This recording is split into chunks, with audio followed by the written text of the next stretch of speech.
My dad could beat up your dad. Let's have a laugh party. In a world of remakes and remasters, Are we playing for keeps? what was once sacred and cool has now soured and become lame. Radical. Gone are the days of Pogs and Cowabunga. Now is the reign of slurp juice and dabs. Kids these days don't even know how bad they've got it. Now it's up to the best generation to rise to the occasion and make a show that dares to go where a lot of other nerdy shows have already gone quite a bit. That's right. They're going to talk about it a lot.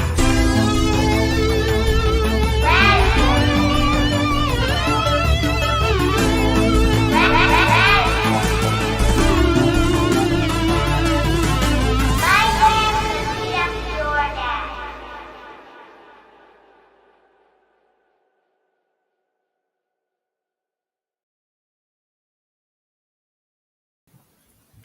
Hello and welcome to the show, everybody. This is Best Gen, where nerds complain about nerdy things, and it's called Best Gen because we're all roughly from the same generation. We happen to think that it's the best one, not because we're better than you, but because our movies were. So strap on in and prepare to wax nostalgia because we reminisce upon the days of yore while simultaneously complaining about the utter filth that marches its way out of modern woke stupid dumb Hollywood. Baby, how's everybody doing? Doing great. Doing great. I mean, not that great, but yeah, some weird things happened to me this week, but yeah. Yeah, you've had a ringer. That's After all the YouTube nonsense, getting demonetized, getting my channels, basically telling me that I'm not going to get any of the money. Now I get fired. I got fired Friday. I mean, I'm still trying to figure it out. I'm still to hear something from my employer, but basically, I got fired on Friday, right before Black Friday. So I had already ordered a bunch of things, Oh no! but I didn't spend more than $60 in everything, which it made me really happy. I bought a lot of nice things, a lot of things that I needed for my kitchen because my kitchen is a mess. And yeah, I am happy about that. But yeah, F American companies, they can fire you whenever they want without any remorse or hesitation. And God bless Black Friday. back in my day, Black Friday was on Friday, not the entire 3 weeks before Thanksgiving. Yep. Wait, it's still not Black Friday for you guys? I No, thought it it was is. Black Friday. There have been black sales for. Oh, so this is Mexican Black Friday. We call it El Buen Fin. I'm not even kidding. It's Literally. supposed to be. It was originally the day after Thanksgiving, and it's become like a month-long sale now. Yeah.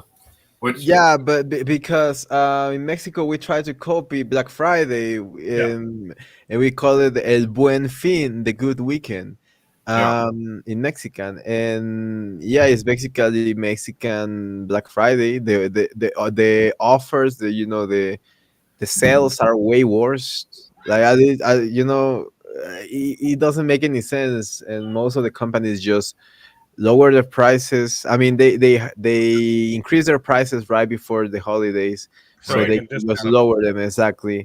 And they can say, "Oh, there's a good sale," and it's just like, no, it was just the price from before, just a small discount. Yeah. And but you guys, Black Friday is nuts. Like you guys go wild. Yeah, a lot of clothing stores will do that. Like Old Navy, the clothes are always on sale. There's never a moment where there's not a sale. so it looks like you're getting a deal. I Yep. hate those stores. Like I hate all those stores that use Chinese kids for their clothing, and they just Oh, I brutal, don't know. brutal. I hate them the most. Mark Clark says you can always use David's channel to make videos. He's not using it. Ah, Ouch. you sneaky boy, Markler. You hurts. sneaky boy. You're even as sneaky as Rachel Segler in the Hunger Games. Mark Oh Clark man. is Mark Clark is our resident channel member. If you want to become a channel member too, it's just 99 cents. You get access to emojis and a wonderful community, and you get to sleep at night knowing that you're helping a starving creative. So didn't have like a individual video this week because I've been working on something huge. Working on a really extensive video that I'm trying to release on December 1st because it's Christmas themed. It might be like a week into December, but been juggling a whole bunch of projects, writing sketches for a collaboration that's going to be going on, and getting ready for Dragonsteel tomorrow. Trying to have another kid. Not this month. I mean, it's always nice to practice, right? Here's the thing. We already have 2 August kids, which is 9 months from November. So I'm not allowed to get my wife pregnant this month. That's a conversation we've had That's hilarious that you guys multiple have talked times. about that. Autumn is just there's See, something about autumn. I think it's ridiculous. It's so much easier if all of your kids have the same birthday month. You can just get them all over with in one go. No, that sounds like a month full of Yeah, credit that card sounds debt awful. and yeah, that sounds You like a know, hard month. That sounds like a still a month you have long to time save coming, for probably. the entire year. Jared's got a lot of catching up to do. I do. We're the same age, and I've already got 3 kids, and apparently one on the way. Not this month. Age is just a I try number, not to baby. compare myself with others. Age is just a number, baby. Yeah. Except when it's not. When it's not. Yeah, that's true, Mexa. You gotta be careful what you say. You're right. Never That's- mind. I that's forgot kind of about a the step- slippery slope. I don't know if Yeah. you know this, but that's kind of a slogan a certain demographic uses to justify not so great things. I thought it was for for banging older women, like No. hookers and shit. But now I think about it, and it can go the other way as well. Yep, it goes both ways. It can be the other way, and it's not nice the other way. So yeah, we've got a lot of really fun videos that I'm working on that will be released soon. Mhm. Working really hard on my album, which probably won't be released this year, but early 2024. And I'm considering, I think we might do like a couple like singles to appease Mark Clark, who keeps asking. So That's awesome. I'm gonna take a but like pill at the because same time, I'm hesitant because I don't want you to like it's going to be the same song that's on the album. I don't want to make people pay for the same thing twice, but it's optional. You don't have to buy a single, right? It's just there if you want to buy it. Mex is so young. If he had kids, people would say how nice he is for babysitting his siblings. Yeah, I was thinking about the holy moly about using the whole father thing as an excuse. Because I live in Mexico, I think about these kind of things, and I was like, if I ever get mocked, knock on wood. I have kids. Please. And it's like I was walking with my new keyboard, and I was like, if I get mocked, and I just tell them, no, it's for my little boy. Do you think I want this keyboard with RGB light? Do you think I want? Do you think I bought this for myself and not for my kid? You son of a bitch! you criminal! No, obviously You I can bought just it say, for please, please don't hurt me. I'm thinking about having kids. myself. Please do not stab me on my balls. I'm seriously thinking about using them to procreate. Next generation. Yeah, yeah, yeah. I cannot. I don't think people will believe that I have kids. Yeah, yeah. I seen many You're mothers that are way younger than me. In Mexico, that's really normal. yeah, I was gonna I say go to in the Mexico, supermarket. you're old enough to have a couple of kids in Mexico. I'm old enough that I heard people that are my age and have three kids already from different parents, and well, females, and it's like, yeah, it's really similar to the culture from the black culture in America, right? But yes, it's something that I went to the, it's Black Friday, or Black Mexican Friday Yeah. in Mexico, and I went to the store, and I saw like six girls that were probably in high school that had a kid, and it's like, holy, how do you manage, right? Yeah, yes, there's a lot of teen pregnancy in Mexico. I think Mhm. I knew a 12-year-old uh, who apparently it was consensual, like they were in a relationship. Uh, so that's a that's the But thing. Anyway, Mexico let's is talk a about nerdy different, stuff. Well, yeah. Mexico is sad. a different breed. Um. Oh goodness, did anyone? I know you guys down there didn't watch Scott Pilgrim. I didn't either. But Wait, Vexa, what? did you? I Did you watch, see? I watch it. I You watched watched the it. episode? I watched Scott Pilgrim. I watched Okay. 3 episodes of Scott Pilgrim. Okay, I gotta bury the lead a little bit. So Yeah, Netflix released their animated Scott Pilgrim TV show, Wow. which for the last month this has been like hyped up. Like they're marketing this a ton. I've seen it really good. everywhere. Best Um, marketing of any and like all adaptation. like they've hinged their entire marketing for this TV show on we brought back all of the actors from the live action to do Really? voice acting, and this is going to be a direct one-to-one adaptation of the comic books. Like we're going to adapt the whole thing and Mhm. leave nothing out, and people were super hyped for it. Turns out it was all a lie. Well, they did bring back the actors, um, and killed off Scott Pilgrim in the first episode. What? Listen to this, and it's even crazier. I couldn't believe it until I watched the episode. It's even crazier. Thanks to Vex Electronica. Yeah, she's awesome. Check out her channel. I did a stream with her on the Words of Paradise channel. It was pretty fun. Yeah, she's been bringing some great work for the past months. And She also has a GoFundMe going because she's getting arrested by the Canadian government for not complying with their stupid COVID rules. Sounds about right. She's getting fined Yeah. like $10,000. That's Canadian. Yeah, 6K. So- Yeah, it's crazy. Yeah, it's crazy amount of money. Was it made by Or Kevin something. Smith? I mean, no, but No, it inspired- was made by the guy. It was not made by the guy, but the guy was involved, and he said that something like that, right? I don't remember, but yeah, it's even crazier. The episode starts. The whole episode is literally the movie.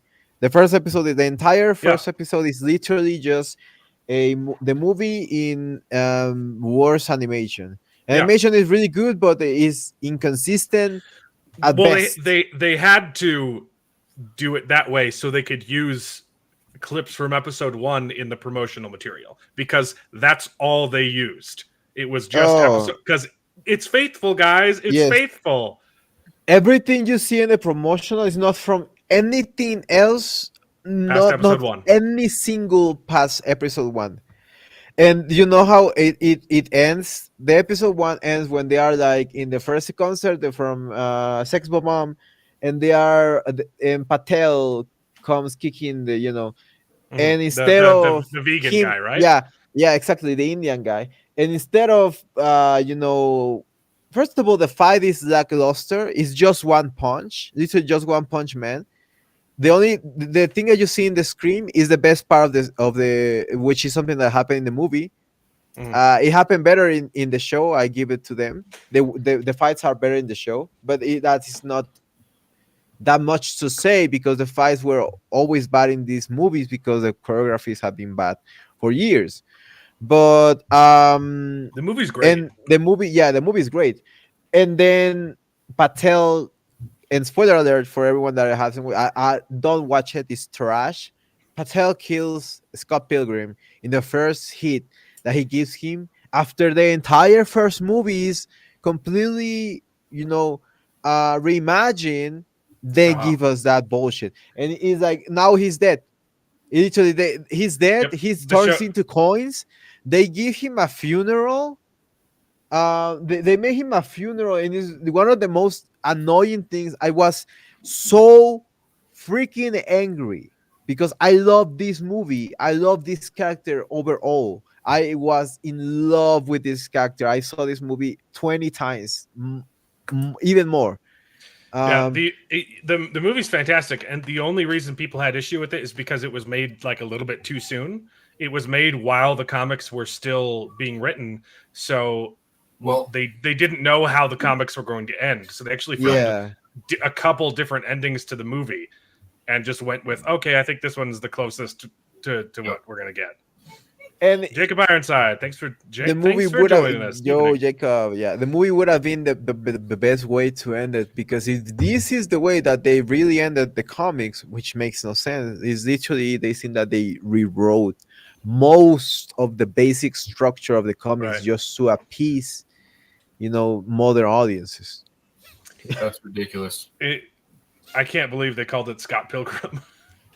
Scott Pilgrim takes off. It's just that not take off is a perfect name. Yeah, he takes off. He takes off. He dies. Yeah, it's Scott Pilgrim takes off. In the second episode, it's basically just everyone just saying how sad of a loser Scott Pilgrim was. Ramona goes to his funeral and she's like not even apologizing. She killed him. Like Knives, the girl Knives literally goes on crying and has a mental breakdown in the funeral saying, "What are you doing here? You killed the guy." And I was like about to say, "Oh, finally they're gonna give Knives a good backstory. Maybe they're gonna give Knives more time. Maybe it's Knives' times to shine." No, F that. What they do with Knives is that she's about to fight Ramona over she killing Scott, and Envy comes out of nowhere and starts singing "I will remember you." Fuck, no, I'm not joking. This is the way she sings it. She sings it just like trying to imitate the girl Marilyn Monroe singing, for Mr. President. Wait, they do a sexy "I will remember you." Yes, and then they do a Lady Gaga remix of "I Remember," and then "No matter where," and it's like a gay disco. Wow. And MB is like moving her ass and things like that, and everyone is like, "She's so sexy that the guy just died." This is in the funeral, by the way. This is not after. Literally dancing over his grave. The funeral in the church, while his body is in the room. Well, not his body, because it's a couple of coins. And it's like, okay, first of all, nobody give a damn about the coins. Like in the movie, even Scott Pilgrim picks up the coins because they are important. They're basically the life of the person. But in the movie, they tell us that the coins doesn't mean that you die. But yeah, she did that. She sings that, and Knives is like, "Oh, never mind. F Scott Pilgrim. She's dead. He's dead to me."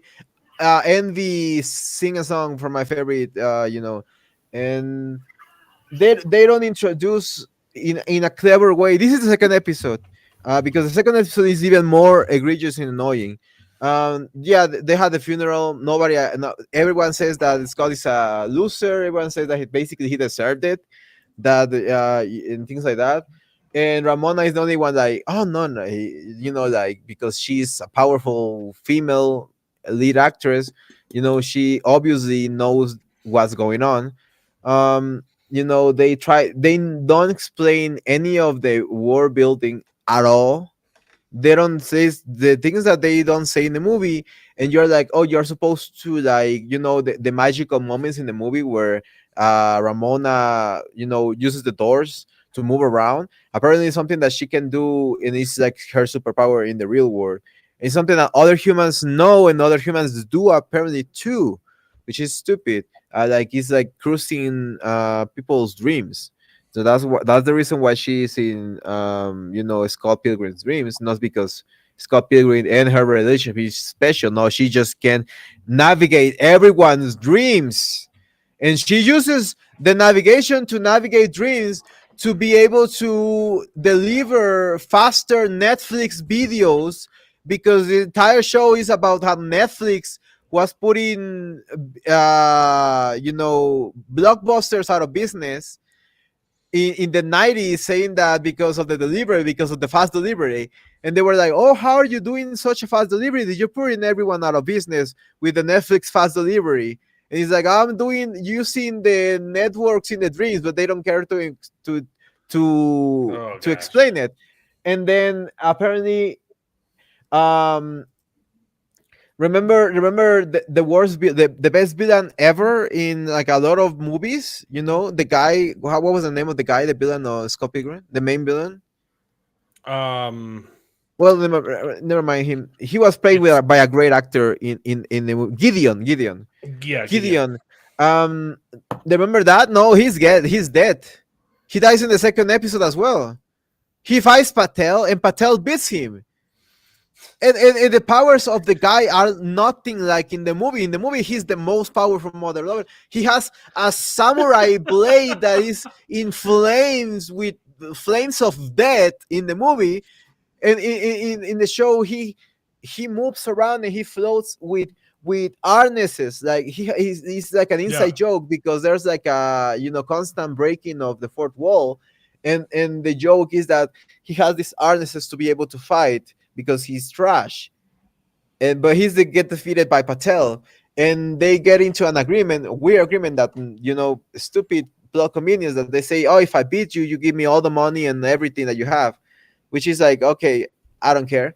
Who cares? Like, what is the Patel story now? Because he's brown. He's the only brown character in the whole excess, literally, and that's the reason why they made Patel the hero, because everyone else is just there. They remember how they introduced the characters in the movie, the yeah, brilliant way they did it. Never mind, yeah. then they just put banners with their names in the show. They just put the entire, like, the entire crew. They just say, oh, everyone's here because Patel already killed the guy, and Patel now wants to be the leader, and he defeats Gideon. And Gideon, he says, I'm not gonna kill you, Gideon. I'm just gonna leave you leave. Obviously letting him leave so they can, like, join forces with Scott Pilgrim's ghost or something. And then can defeat. Then I saw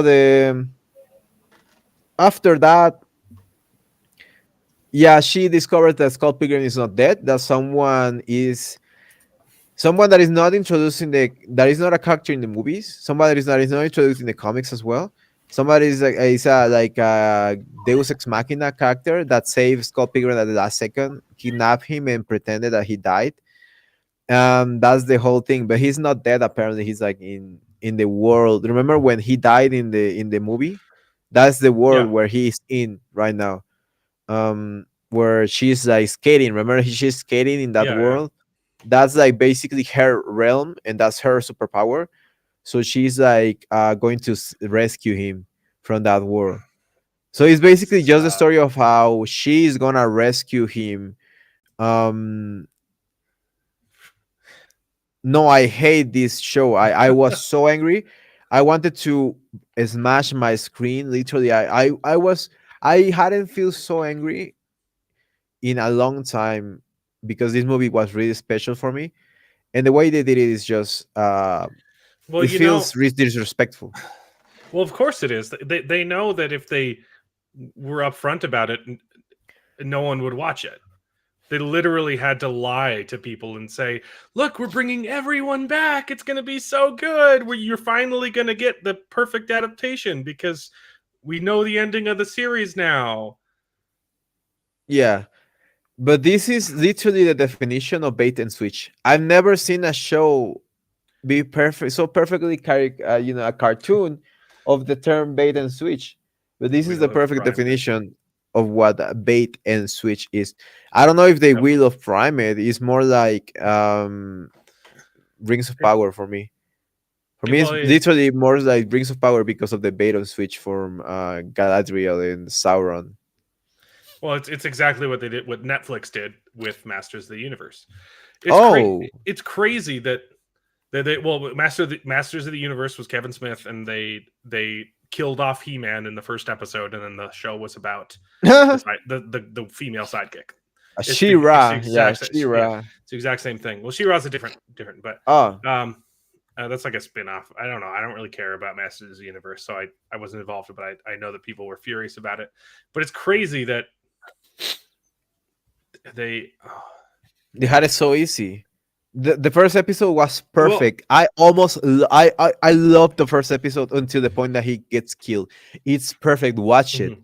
If you want to understand my angriness, watch the first episode and watch how she gets killed, and watch the first 15 minutes, not even more. You're not going to stand anything more than 15 Yeah. minutes of the second episode. Is so disgusting. And the I will remember you. You will remember me. Oh, Yeah, oh and it's the worst. She's supposed to be Brie Larson, right? yeah. Brie Larson is a piece of trash singer, and she was doing this entire voice with such a laziness. You can listen her laziness. Yeah, She's not even tried. she started off as a singer. That's why they put her in Scott Pilgrim in the role, because she was Exactly. good, and She's not even she does a really trying. good job singing Black Sheep. Bro, yeah, I love Black Sheep. I even have that song downloaded. Her great. version, not the version of the other Metric. guys. Yeah, Metric. But it's Tila is like I love this movie. It's one of my favorite movies. This is one of my favorite movies of all times. it's one of my And, favorite directors of all time. Yeah. And check it out. Check her rendition. If you don't even watch the show, if you don't want to watch it, but check her rendition of Have Right. you remember? I have to now. I've She's never heard a sexy I will She's remember you. not even trying, bro. I'll She's remember not even you, fucking Mr. trying. President. That sounds hilarious. And they give her a different voice in the Marvels. After listening here her voice, they give her a sing like it was a professional singer in the Marvels. It's one, not her. Yep. Not even close. I didn't know that She-Ra was not safe for kids. Oh my Lord. God. Yeah. Imagine that. Yeah, it's literally billed for kids. So Oh my lord. So it is very not safe for kids. Yeah. great. Yeah, Netflix sucks. I think and what's that what's crazy is we're having this conversation, and at the same time, Netflix is the only platform that's given us something good this year. yeah, One Piece. With One Piece. I mean, Amazon. I don't understand it. And like they should have like a clear metric now, because no one's watching the show. Everyone's pissed off. Mm-mm. Everyone, they were excited for it because you said it was going to be an adaptation, and you knew that people were going to get mad because you had to hide it. I can't see a single person that is not a fan of the movie getting absolutely freaking angry, and you're gonna understand what I say when you actually watch what I tell you to watch. Like, just it's so beautiful. The first episode is so freaking beautiful up to that point. It's so gorgeous. Everything is better. The dialogue is better. The showing, the voice acting is better than the acting in the action movies. Is so good up to that point, up to that freaking point. Wow. Yeah. Well, yeah, I was planning on watching. I was excited for this. I was planning on watching it I was so excited for when it. I resubscribed to Netflix so that we can all watch Avatar in February. I am not excited for that. I haven't seen trailers, but I did see some pictures. Yeah, The trailer looked fine. It's just I literally all of the the original show creators left the project due to creative differences, and I'm like, that is okay, not a good it's What, they sign. not were a the good Yeah. sign. original show creators from the cartoon, right? Yeah, they were all involved, and one by one, every single one of them left the project. Jesus. Not a good sign. Imagine. I think that the actor that they have for Aang looks really good. The CGI actually does look fantastic. Yeah. So much better than the movie. I think Katara looks awful. Yeah, I Um, was gonna say she- there are she- some cast. She looks like she has Down syndrome, which like that's I don't dislike people with Down syndrome. I have lots of friends actually. Yeah, but keep Um, that in mind because talking about Down syndrome, we're gonna have to talk a little bit of Hunger Games. But yeah. Because that movie gave me Down. I'm joking. I'm joking. Not serious. I don't understand. So I think Zuko looks horrible too, and Azula, Zuko, and Katara. The casting is just so wrong. Mhm. The casting for the brother Sokka, yeah, I had a brain aneurysm there. I can't tell you how many times I've seen the show. Casting for Sokka looks good. Uncle Iroh looks good. But like half of the main cast, I'm like, I don't like looking at. Yeah, Them. I don't and like everyone it. is like praising them because they are the right kind of brown. It's like seeing you, Guys, seen finally an- they casted the right kind of brown people. it's an American animation that's Yeah. pretending to be anime. Okay. um, Yeah, no, but they casted people from the right kind of brown. the right kind of brown.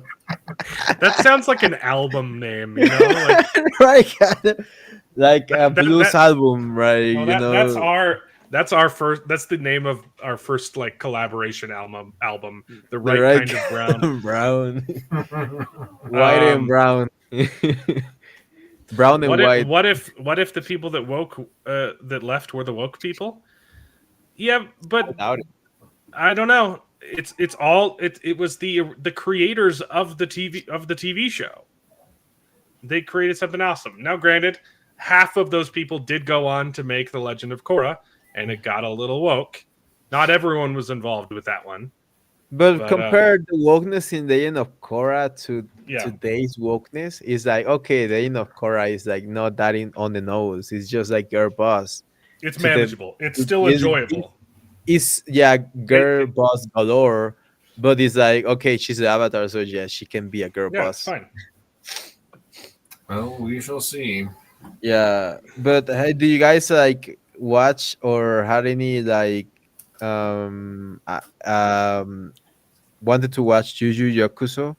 Because that's another I've never seen live the action. anime, so I just- watched some scenes and the anime looks legit. Like to be like one of the 1990s, 80s anime, it looks so good. I know people love it. It's just not on my radar right now. Me neither, yeah. But it's like I want that one to be really good, and I want the Avatar one to be so bad that it's funny. Even worse. Do you guys think that it can be We've worse? already than had one of the those though. M. Night Shyamalan? Shyamalama? Do you think that gonna be worse than it?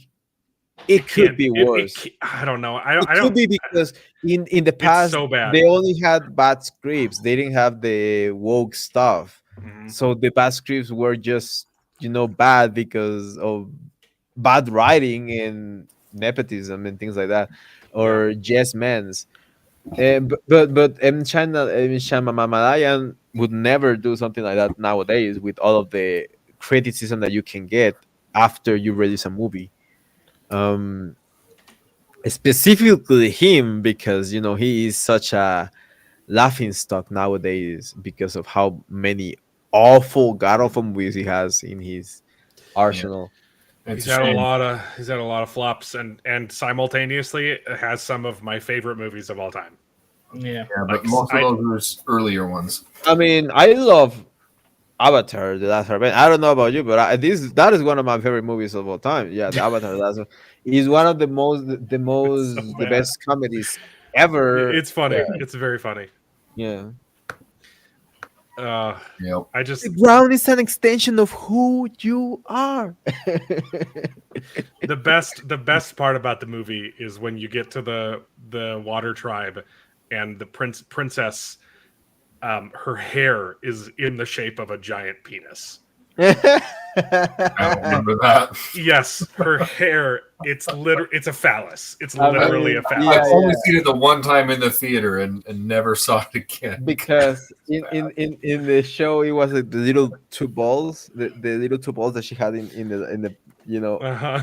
it looks like a phallic. Yeah, I love that movie. I don't know about you guys. Yeah, I never saw it. I heard it was really bad, and so I didn't even It's terrible. participate. It's so bad. But this one, Jared, please do yourselves a favor. Do yourselves a favor. I've heard from everybody. Everybody has said that movie is terrible. You're the only one that has ever said it was good. Yep. No, he's not saying it's good. He's saying it's funny. It's funny. You're right. And he's right. You're right. It is. I will. You know what? It is entertaining to watch. It's not good. That is true. I should probably take some time to But just watch a movie for that reason. You know, Maybe just right gotta watch before it the laugh at it. new remake. Yeah, I'm excited for the new one. We'll see how it goes in February. I think. me But too. Me it's too. I hard to mean, I see was where it's excited gonna go. until Scott Pilgrim. is it February? Sorry, it just yeah, it's pulled up. February 22nd. Okay. Yeah, they're doing. Just watch the trailer. Sorry. You're on the show. I was watching a trailer. We're all Wanted to be informed. we are all watching. Like, this is the biggest thing to cover next year. Except maybe House of the Dragon season 2? Yo, Unless they're waiting for Rings of Power to announce their second season. That would be hilarious if they went at the same No, they time. already did. Well, I saw a promotion for it. for they Rings of already Power? announced it. Yeah, They already announced the second season for it. For Rings of already Power or announced it. House of the Dragon? No, for No, Rings of Power. It might What? have been a teaser, It's coming back. What? but I did see something for it already. Yeah. it was a I teaser didn't with hear the anything. Sauron and Galadriel when Yep. they are looking at the reflection in the water. Yeah, What? it said coming 2024 season Yeah. 2 Rings of Power, Amazon. Yeah. It wasn't official. What was this on YouTube? Where? No, I it don't wasn't remember where it official was. Twitter. Yeah, I saw it. I was like, oh, Official no. Twitter on Amazon. But yeah, they did announce it. It's definitely coming 2024 unless they do rewrites.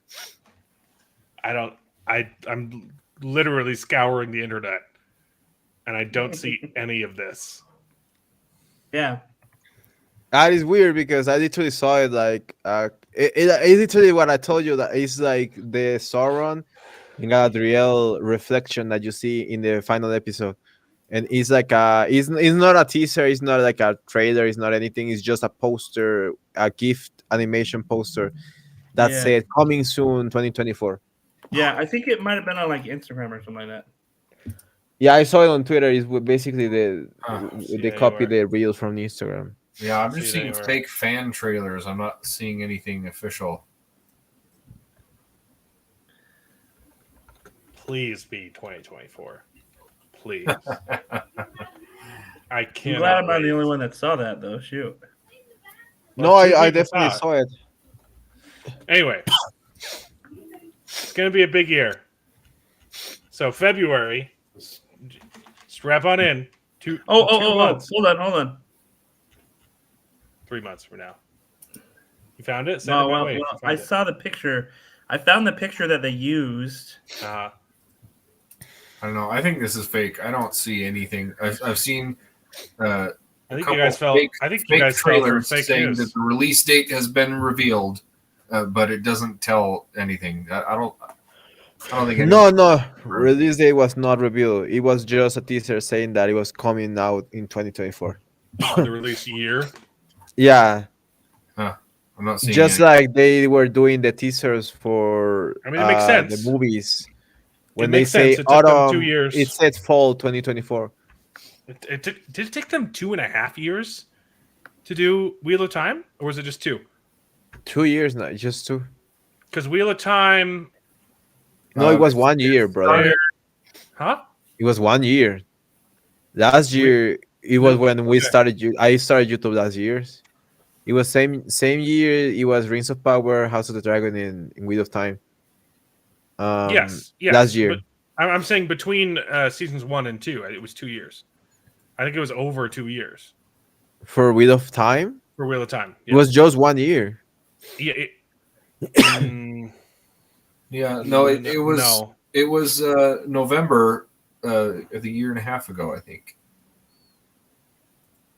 Okay, it was a year and a half. That's November okay. is a year Almost ago, a year. not a year and a half ago. November a year ago. All right, November a year ago. Let's look it up. It didn't come out November a year ago, though. It came out in October. In October, it came out. On August, I mean. Man, it's already Um, been a year since that came out. That's crazy. It's been just a year. Yeah, it's been a long year. It's been a long year, mother lovers. Yeah, it's been a It long was freaking year. 2021. What? It was 2021. Yeah, November 2 years. 2021. So it's almost 2 years. That's crazy. The Wheel of Time came out. Oh no, wait, we're talking Wheel of Time. The Wheel of Time season 1 came out in 2021, Okay. and then Okay. Rings of Power came out early the next year. It was like like January, February? No, Yeah. no. I don't know. No, the Or it Rings was of Power December. came out a year ago in September because that's a 1 year from my channel. My channel Okay. turned In 1 year in September. So yeah. Well, it makes sense. Yeah. that it would be coming out now. The 19th of November. So Yeah, it might not have been anything official, but I did see something about it. Yeah, I'm not seeing anything official. I think I they're- saw the same thing that you saw, so maybe we got misinformed. We got baited. The But Wheel of Time Dang has never it. come out. It was the Wheel of Prime. I would yeah. I would live to see House of the Dragon season 2. I've never been more wrong about any property in my life. I loved House of the Dragon, except that one stupid episode, which we all agree, it was so dumb. I don't even remember this stupid episode. It It was just the dragon. finale. It was the dragon It murdering was just everyone, the finale. and But there it was no just the finale, blowback. yeah. It was just the No, finale. It was like the penultimate episode that was like, what is this? This is so And dumb. they almost put in a background the song "I'm a woman, hear me roar." Oh, Yeah, but I gotta. It says something. super that- good. But yeah, so I'm looking forward to not looking forward to the Avatar TV show come February, 3 months from today. 3 months. Yeah. Man, it's been December, a January, weird year for entertainment. I don't know if we Yes, cross a it's been a vortex dry of year. trash, literally of absolute dog water. The only things that we watch this, literally, you can count the good things that we received this year with On your one hand. hand. Yeah, We got One Piece. We got Mission Impossible. can you What was that even year? say that's good? I really liked it. It's It not was the not best. bad. It was not It's bad. not the best Mission Impossible movie, but it was good. compared to the trash that we received this year, is good. Yeah. We We would have had Dune too, but would have, but we didn't. we didn't. That would have been on my list. Pushed it We would off. have Snow White, but We got Was Vox Oh. Machina? Vox Machina was earlier this was year, right? Spider-Man this year or was Vox. that last year? That was last year. Oppenheimer and the Barbie Across movie the came Spider-Verse was this year. Yeah. Oppenheimer's okay. I mean, it's not like one of the greatest things ever. Across the Spider-Verse, yeah. No, I hated it. Oh yeah, because of the yeah. Also, it was just dumb. Yeah, Vox Machina was in January. Yeah, it's That was okay. all Like right. these are I like mean, you can say 5 things. You can be these subjective are like about the mediocre Spider-Verse. properties. Right. Top Gun Maverick was last year, wasn't it? I never watched Across Spider-Verse, but the soundtrack was Might have been last year. boss. The soundtrack was slapping, brother. I to this day I hear the soundtrack to this day. Yeah. Top Gun Maverick was 2022, baby. Yep. There's been nothing No, good this year. 2022 And the ones was a that are good good, year. they're like they were fine. They were fine. Yeah. 2022 was a Wasn't good anything year. 2022 Compared had to a this couple one. things. Yeah. 2023 was the worst year in the history of entertainment. Literally, this is the worst year in the history of entertainment by far. I never seen something like this in my life. Well, you are true. It is a record-breaking year. The Marvels was number 1. It made box office history. Any guesses as to how? Yeah, they are trash Keep in mind, it was the number 1 movie the week it came out. for 4 days. Yeah, the number 1 movie. It's just that there weren't any other movies in the theater. And as soon as some other movie came, which by the way, Hunger Games is not a good movie whatsoever, but it does have a loyal you know, and I'm gonna talk about it later if you want to. Yeah, for me to Hunger give Games you is in trouble yeah. too, but we'll get there. We got to cover the Marvels first. Yeah, So yeah. the number 1 movie in the world made box office history by having the largest second week drop ever, worse than Morbius. Oh, and no. I'm using Nerdrotic's tweet so I don't have to go to Screen Rant because screw them. But we have a couple that we'll see later. Yeah. Worse than Morbius. It's Morbin time. But it's okay, guys. This is still the highest grossing film opening by a black female director. Notice how many qualifiers they have to add to make it historic.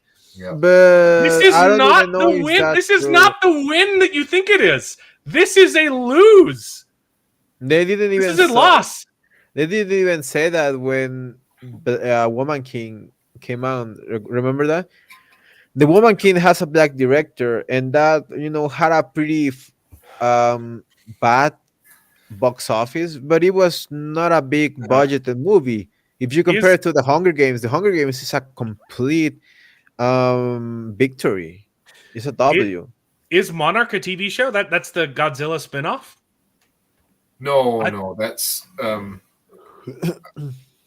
I think Monarch is another historical drama, right? Black Girl Magic. That was Monarch. the most worst thing I that haven't heard of it. heard in my life. Black Girl Magic. Yeah, it's Monarch, Legacy of Monsters. Oh, okay. Never mind. It's a TV show? Yes. I thought this was a Apple movie. Plus. Apple I TV. always thought that was a movie too. What the I heck? haven't. Here's the thing. I haven't watched any of those movies. I saw the first Godzilla one, the one with Breaking Bad in it. Ugh.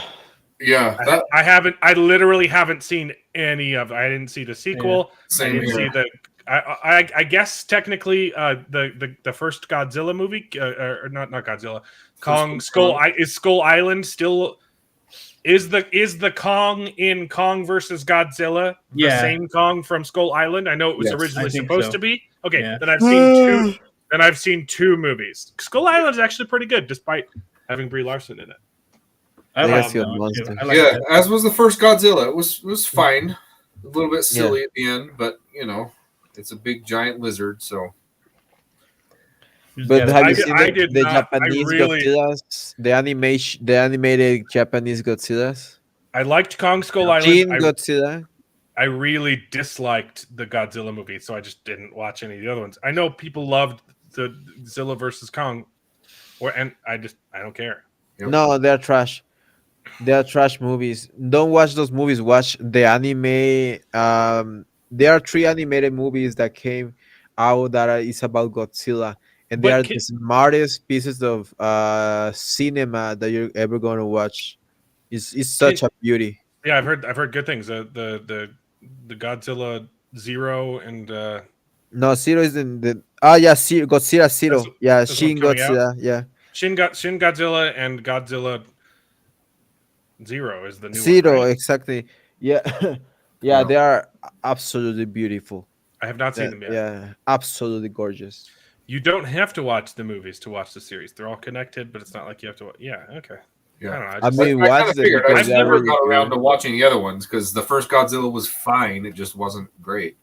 I've never been a big Godzilla fan, but I was a huge Godzilla Fine. fan. I was like 5 years old when the movie came out, the 2001, you guys the notice? 2000, The one with the Matthew Broderick. 1991. Yeah, yeah. I used to adore that movie.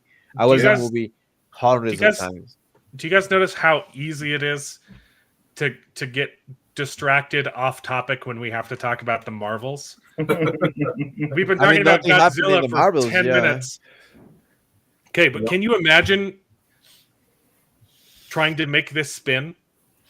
Like this is the worst performing Marvel movie of all time. Worse than the Incredible Hulk, worse than The Flash. And it's a win because it's the biggest grossing movie by a black female director. It's a hand me down. No, It's the same it- that there. Yeah. It's the biggest grossing movie by a black female director because it's attached to the Marvel name. But it's also the worst Marvel movie, which says something about the black female director.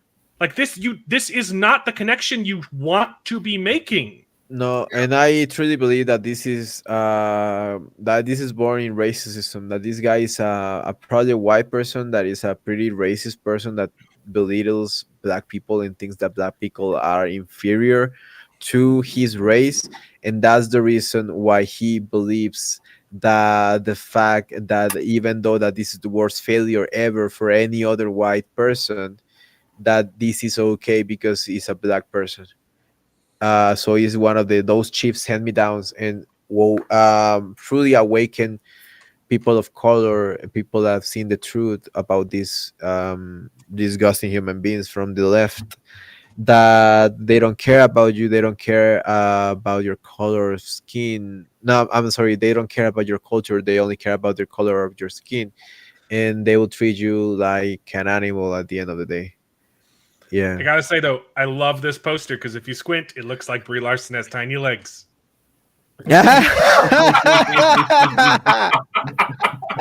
That's great. Do it, squint. I'm covering up. I can't unsee it now. I don't even have to squint. Right? Jeez, man, what did you call it when you open your leg It's like a man? literally the baby legs episode from Rick and Morty.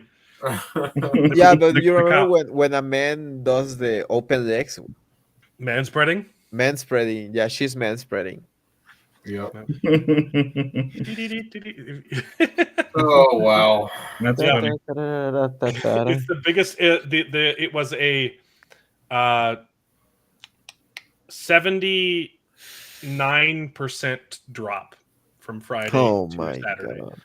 I should pull up the here. Yeah, while you look at it, I wanted to say that Morbius, like people that made fun of Morbius, a lot of people were making fun of Morbius, and this is way sadder than Morbius because Morbius, everyone knew that Morbius was gonna be a piece of garbage. You know, when we saw Jared Leto doing this goofy acting, yeah, but All of these movies, Eternal, Shang-Chi, and Black Widow during the pandemic.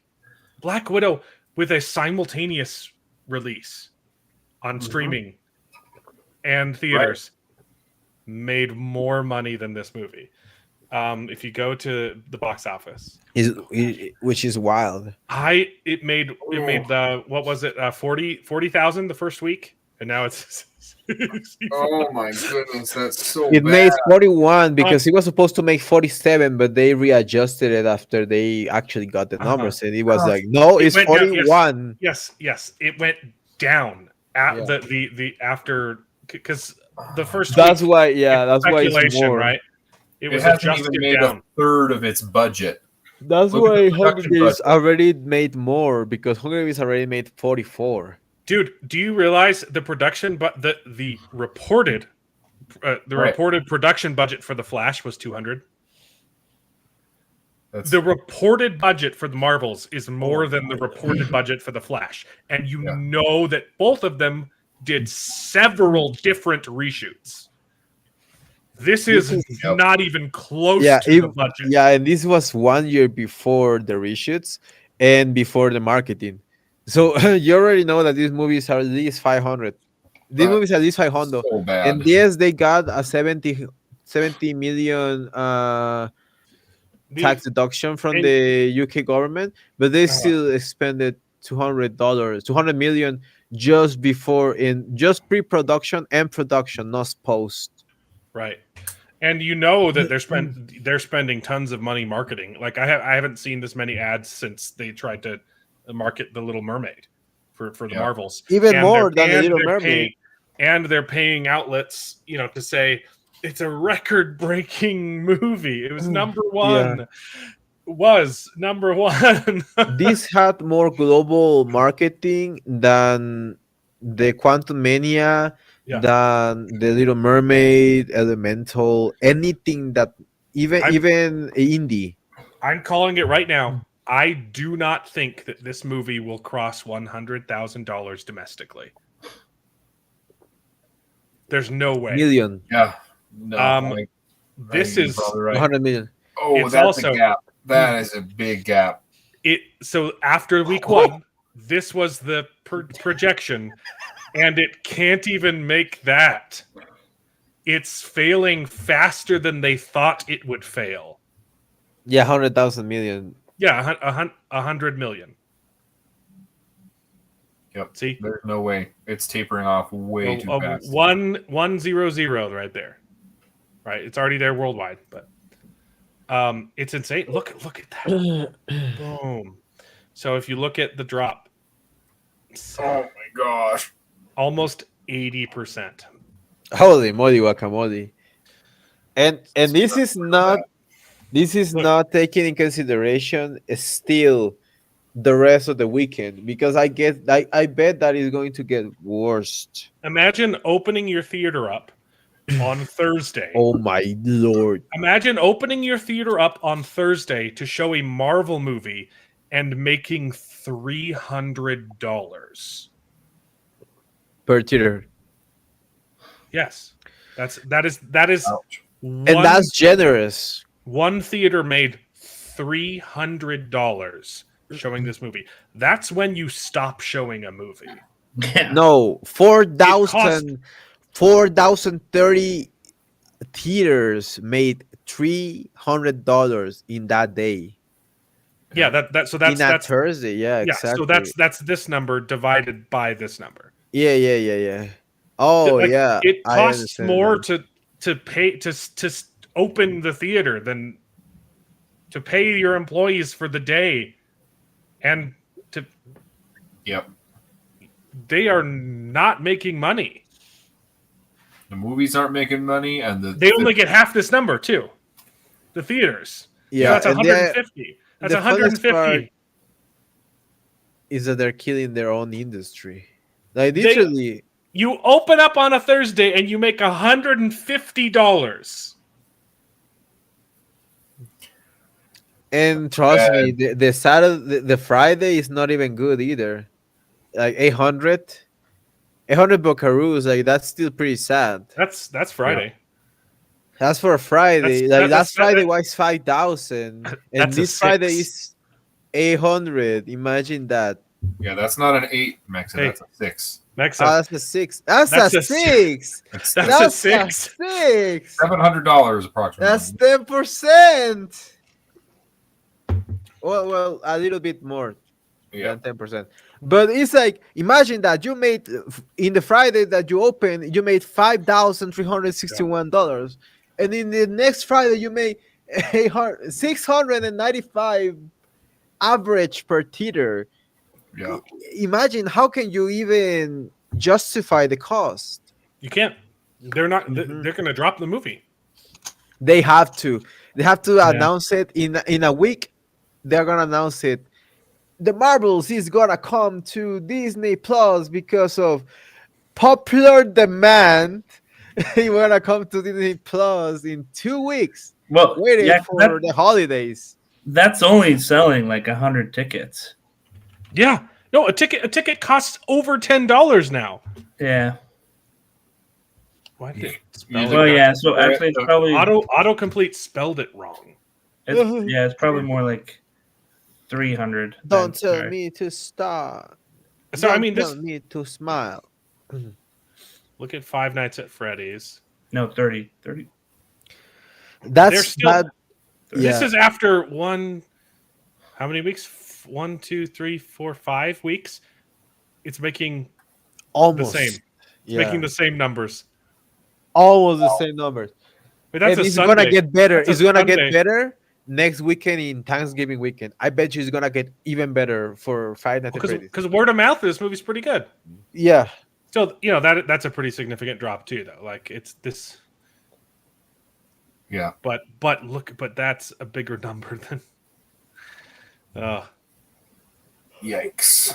But it went down because it was Halloween weekend Yeah. to not Halloween. So it's like woof, nobody Yeah, wants to watch. that's a Yeah. big that's a good opening. Yeah, Still better than the this movie Marvels, could be though. doing better too. Like it's not performing very well. Just because Right. its opening weekend was so good, so the projections were like What it was the tapered off budget? pretty hard. I mean, But- but if you talk but- about the franchise, though, Five Nights at Freddy's has been played by teenagers, and nobody else knows who it is. And they only spent $80 million making it, Right? so they made a ton of money. Yeah. Wait, what was the budget? 80 million? I don't know if it lists it there. No, that's 80 the. Oh, that's you're the right. weekend. It's a But Blumhouse. I It's think low. it It's is. not big. Yeah. Let me It's see. probably less than that. Yeah. 20 You're right. million. 20? The budget is under 20 million. See? Wow. Imagine that. They made 10 times or more than 10 times. Yep. Holy moly, guacamole. No, that's a profit. Bloom, that guy Bloom is swimming in money. I follow that guy Bloom in Twitter. He's every day he Yep. is thankful to his audience. Every day he's like, I could not believe that you guys blew it out of the water. Like he thought that Megan was his biggest success. Well, his business model really works. Like, Yeah. honestly, a lot of his movies suck. Right. Stop. But he But doesn't. They He make doesn't. them as cheap as possible. Yeah. And the ones that are good are really, really good, and they make a lot of money. And And the if ones that are it bad doesn't are succeed, not it as wasn't that bad much as the money, so it's Marvels. not that much of a loss. Right. He basically good. gives everyone a chance. Like he's not the one forcing creators to do this stuff. He's Yeah. saying, "Hey, if you want to do it, sure, I'll give you money. And if it's bad, it's the creator's fault, not Blumhouse's. Exactly. But it's still, And if it's good, it's the creator's fault too. And then they get to make more money, like the Conjuring series. Yeah. It's like it's a freaking but it's a victory for IP now. Blumhouse It's a too. it's a Yeah. cinematic universe, and they're making tons of freaking money. And it brings Yeah. no risk because if your movie is $10 million and if you bring 50, Right. you already made 5 times, so it doesn't matter. I mean, not you made 4 times, never mind, not 5 times, but 4 times the money that you invested. So it's Yeah. like fine. Oh, And he barely gives any money in marketing. He's literally just relies on the fact that people want to go to the movies and they want to watch something that is fun, but they don't want to watch something that is pretentious. That's it. So the reason why the movie's failing is because women didn't see it. Yeah. Well, at least for once they've stopped blaming the men that don't want to see it. Right. No, because they blame. it was mostly guys that saw the movie. But usually it's like No. the reason why They nobody blame. seeing this film is because the sexist men don't want to support. They blame the men. Well, that's because this news article's from Breitbart. Oh, okay. The director But it's literally true. said that sexism was the reason why people were not watching. The sexism and racism was the reason why people were not watching the movie. That's the reason. That's Look. something that the director said herself. 65% male. Watch the Marvels. Yep. Yeah, it's the same thing with the woman NBA, the WNBA, the female football. Do you know the only people that watch female football is the men? The only people that play female and play FIFA with female footballers is the men. Yeah. Yeah, the people that actually sell those tickets are the men. It's crazy. Absolutely Yeah, crazy. but it does, because at the end of the day, there's no one that will hate a woman more than another woman. Yeah, It's true. It's really true. a man will never be able to hate a woman. I mean, at the level that another woman can hate another woman, it's not real. Maybe violence is the only level that can follow up, but that is not a balanced man, right? That is not a human, in my opinion. Yeah. Yep. So, Wow, that's really not looking good for the Marvels. it's not looking good for Marvel. Right. Like, we're done. They're done. Did you guys see this? I was just gonna tell you to watch that skit. I was just gonna tell you. I was just gonna say, do you guys know Ryan Long? Yeah. I love Ryan Long. This is one of his best works, but I got to open it in a different tab so I can share the audio. Chrome In the tab. meantime, you can watch at my nice wallet. It says "Bad Mother Lover." It's from the movie Okay. Pulp Fiction. Can you guys hear? Recommendation: The Marvel. Yep. Yeah. Yes. Okay. It's because Stephen King came out and said all of the people hating on the Marvels are sexist. I haven't seen it, but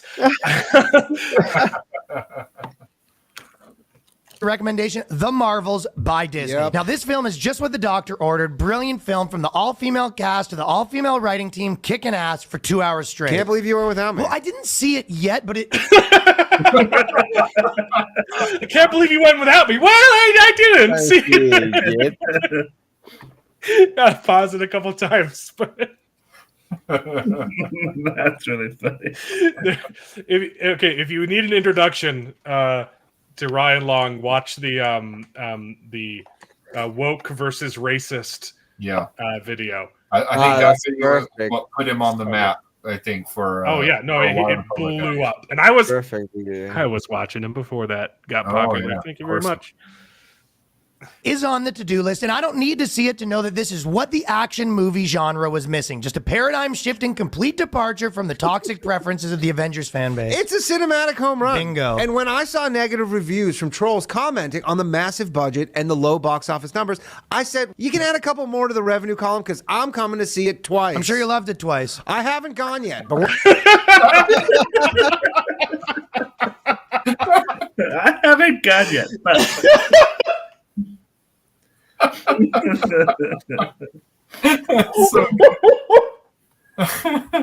That's funny. I haven't got. I'm gonna see it twice. I haven't done Yeah. it yet. And or it's either that or the people that actually went, they only went because the reviewers that actually went to watch the movie, it was free screenings. I bet you that they were free screenings. Also, the people seeing it are like David and Jared, the completionists, who still won't give up on Star Wars because, like, but I got it. I've watched all these other Marvel movies. I got to keep going. Yep. once I do, I will most likely go a second time because from the pictures and articles, I can already tell this will be rewatchable. I believe Stephen King said it best. The people gloating about this film's downfall are unpleasant. He then went on to mention hasn't seen it either, but most likely will in future, if not in theaters, the moment it gets to streaming platforms.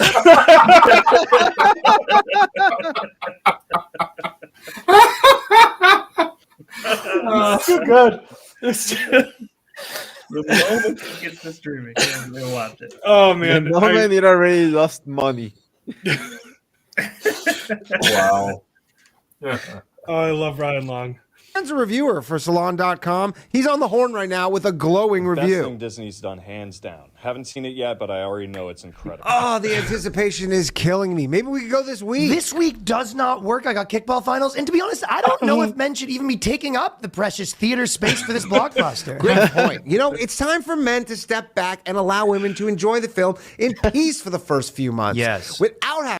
It's obviously referencing that you're not allowed to go see Black Panther 2 if you're white. Yeah, allow black people buy a black person a ticket, but it was the most racist movie against any race. I still haven't seen it. I still haven't. I haven't seen Black Panther. I haven't seen Black Widow. I haven't seen Miss Marvel, and I haven't seen most of Loki season 2. And I think there's one more that I never watched. I guess you're the one that is Loki. Yep. Oh, nice pun, baby. Don't worry about which man is about to ruin her experience. After every woman's thoroughly enjoyed herself, then and only then will I come in for my highly anticipated helping of the film. As of now, the hordes of women have yet to turn up, but are most likely on their way as we speak. Oh, That and the one for Pure. Rachel Segler when she was talking smack about. Oh, I haven't seen that one yet. Bro, that's the best. That's the best one. It's like legit what would happen to a Disney executive trying to answer to the whole controversy. Yeah. The Marvel is what failure means. In more Marvel news, the new Daredevil directors say that they're at day 0 on the series, which means they're starting to read the source material. Hear me out. Why not hire someone who's a fan of Daredevil? Well, actually, they fired the people that are in charge of it. So these are the new directors. Yes, I know. No, I mean they fired the people that were originally involved. They weren't not even contacted from the the Netflix ones. No, they filmed 9 episodes and then scrapped it all and fired everyone. Yep. Yeah, you gotta love it. You gotta love it. This is almost like saying, "Oh, I'm a congressman now," and something interesting in the law. Yeah, I'm reading up on all of that policy. Don't worry, I will get into it. Yeah, you know what's interesting? That thing called the law. Does anybody I never know heard the Constitution? Yeah, That's a great analogy. I just got elected as congressman, and I was wondering if anyone could tell me. Does anyone know anything about Taiwan? Is that even? I need to do some reading. Taiwan is a real country. I'm still. I mean, I'm happy that they fired everybody, but I have no hope for the series until they prove. I hope otherwise. No, my hope is that it's worse. Imagine that.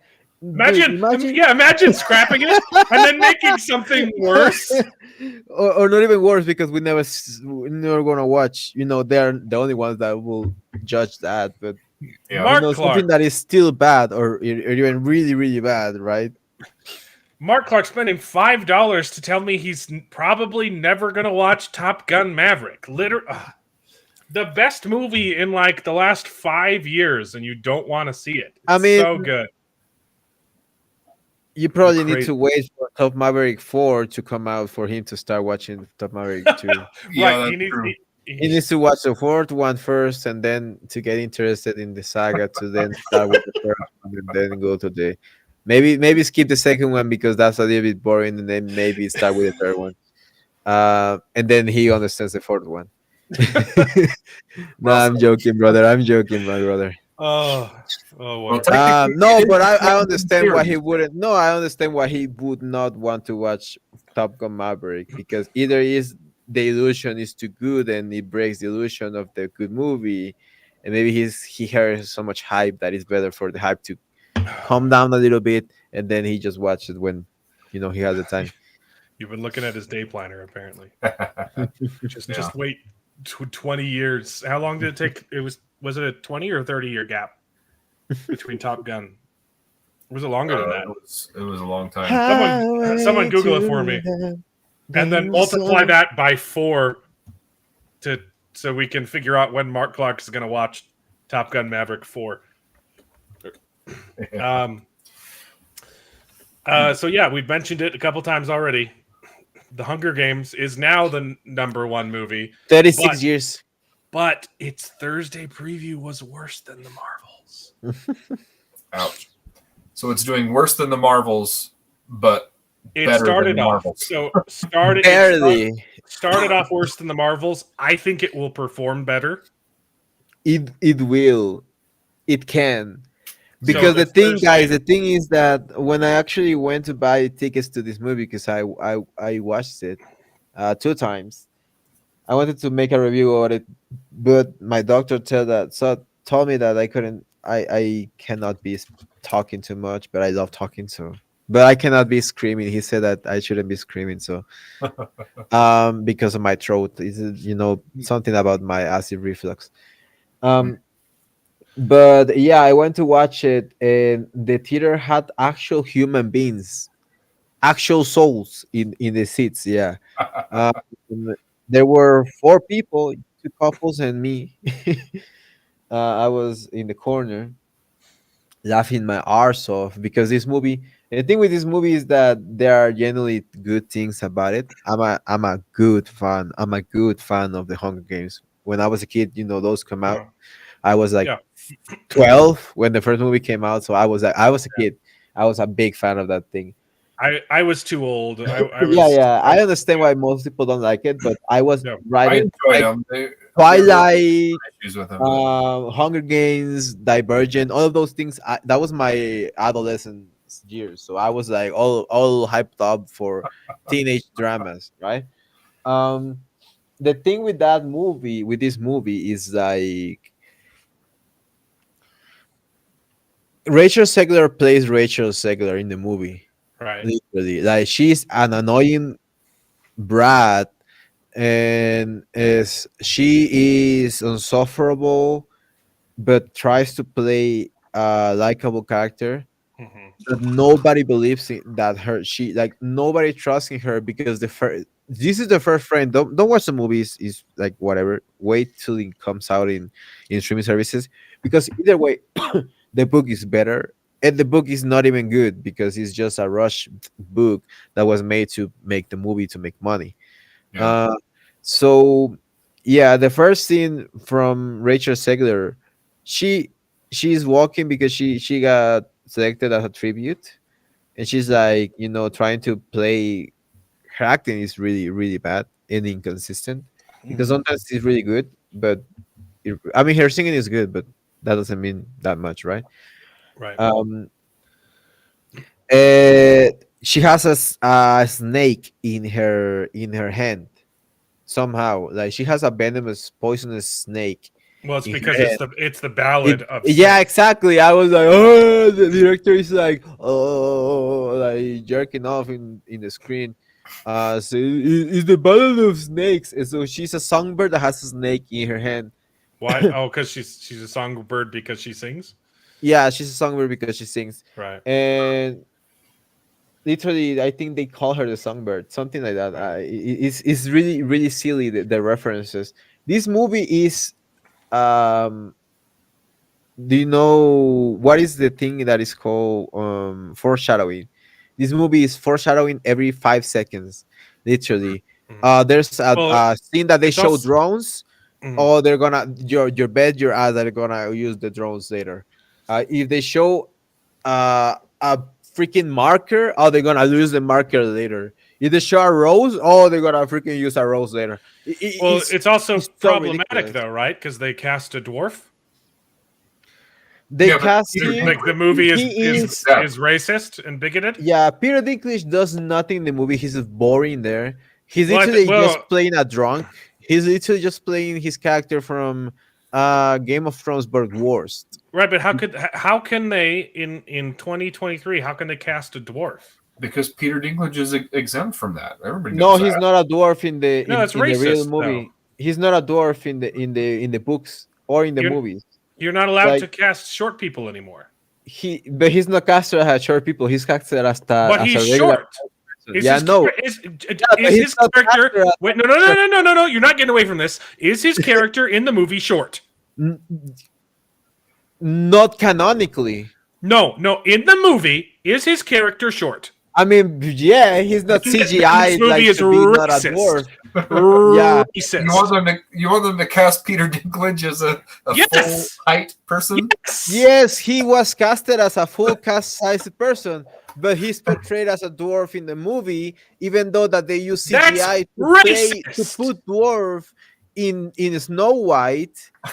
You know, they use actors that are regular size and they made them CGI to make them dwarf in Snow White, but it's not okay to make CGI regular size Peter Dinklage for a movie where he's canonically regular size. Huh. In the Hunger Games, they were not people that were tiny. They were not people that were weak. They were not people that were Down syndrome. No, they were kill them. They will kill them. It's a dystopic era. The Hunger Games, you know, they were putting kids. These were the diverse Hunger Games. Literally, they had one of each. They had a black one. They had what is the name of the girl? Everyone wants their battle royales to be inclusive. They had a Down syndrome. They had a guy without an arm. See, you know what's hilarious about that, though? If we're gonna put kids in an arena and make them kill each other, they better be diverse. You know what's hilarious and terrible about this, though, is this is a prequel, meaning that they killed off all of the diverse people by the time the actual Hunger Games movies come around. No, they kill them in screen. They kill them in screen, and it's one of the most silly killing. Like they kill Snow kills the disabled kid without an arm. He ravish him. He literally he's like zoom. He's literally like swinging at him like Tyson with a knife. He almost seems like he has pleasure killing the disabled kid. Not only that, but Rachel Zegler, she's like, oh, did you kill the disabled kid? And he's like, yeah, I had to do it. And she's like, she smiles when she kills the disabled kid. When he kills, and not only that, but then when they killed the Down syndrome girl, it was, I'm sorry about the word, but it was retarded. It was literally retarded. One of the contestants does have Down syndrome. They used the same thing in the first Hunger Games, in the first movie, when they had the Deus Ex Machina because they were not killing each other fast enough. So this crazy Viola Davis, by the way, Viola Davis is terrible in this movie. I think that she was horrible in this movie. By the way, you can say the word retarded. It's okay. I have a brother who's retarded. Okay, all right. Oh yeah, okay. I don't know, but that's not even a real word, right? What? Retarded is not even a real word. No, it is. It literally means the retarded means you are. Your growth is stunted either mentally or physically. It is stunted development. Delayed. Okay. I mean, I have David on the show every week. I was waiting for that. It's not the first time I've used the joke, is why you were waiting for it. Yep. No, but we do have a brother who is. Okay, I'm just gonna say it's absolutely effing retarded. Because sorry, that's kind of the definition of retarded. Okay. Yeah. And the thing is that the whole thing with the song and versus name, like I said, Francis Lawrence seems like this jerking off in the screen. He's like, "Oh, yeah, like my movie, guys," and is greetings, time skills, and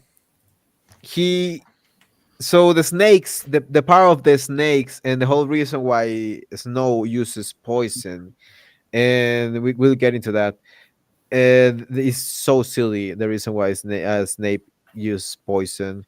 The reason is because this songbird, Rachel Zegler, she's a poisonous snake. Her specialty is poison. Like I said, the first scene that she has is she's grabbing a poisonous snake in her arm. God knows how. She pulls it out of her, like her saca de la manga. She pulls it out of her, Uh-huh. out of her sleep, and she puts it in the neck of a girl that is like her enemy. And I was like thinking, this is like the Marvel viewers, the Marbles, the people that are watching the Marbles. The girls hating on each other. Literally, Rachel Zegler putting the snake on the back of this girl that hated on her and kills her with the poison of the snake. And then it's like she comes up to the to the microphone where they are announcing the tribute after she kills the daughter of the mayor. And the mayor is like, the mayor hits her in the across the head, and she falls. And for some reason, the police grabs the mayor, even though the mayor was in his right to hit her when she just put a poisonous snake in her daughter's back, in his daughter's back. And then Mm. the guards are want to help her up, and she's like, no, I'm a girl boss, and I'm gonna sing. And she starts singing, I'm gonna fly over, I'm gonna fly. I'm not joking. She starts singing blues with a southern accent. Wow. And this made me think, oh, this character was supposed to be black. This character was supposed to be black, and now she's played by a white Latina. Because most of the movie, she pretends to have a southern accent, although she forgets. So in the second half of the movie, she completely forgets about the accent. And the first song that she sings is a blues, like, you ain't gonna take my freedom. Like, and she does the and she does the even the jaw, and technical Mexican can understands this. The jaw of when black people sing blues, Yeah. how it falls. She's literally doing that, and I was laughing my arse off. I was like, oh my lord, this is the whitest black girl ever. Yeah, they literally, it was supposed to be a black girl, or at least a southern girl, because she has a southern accent. Her southern accent is terrible, by the way. It's like, my mama told me that I needed to go. Like, it's literally so forced.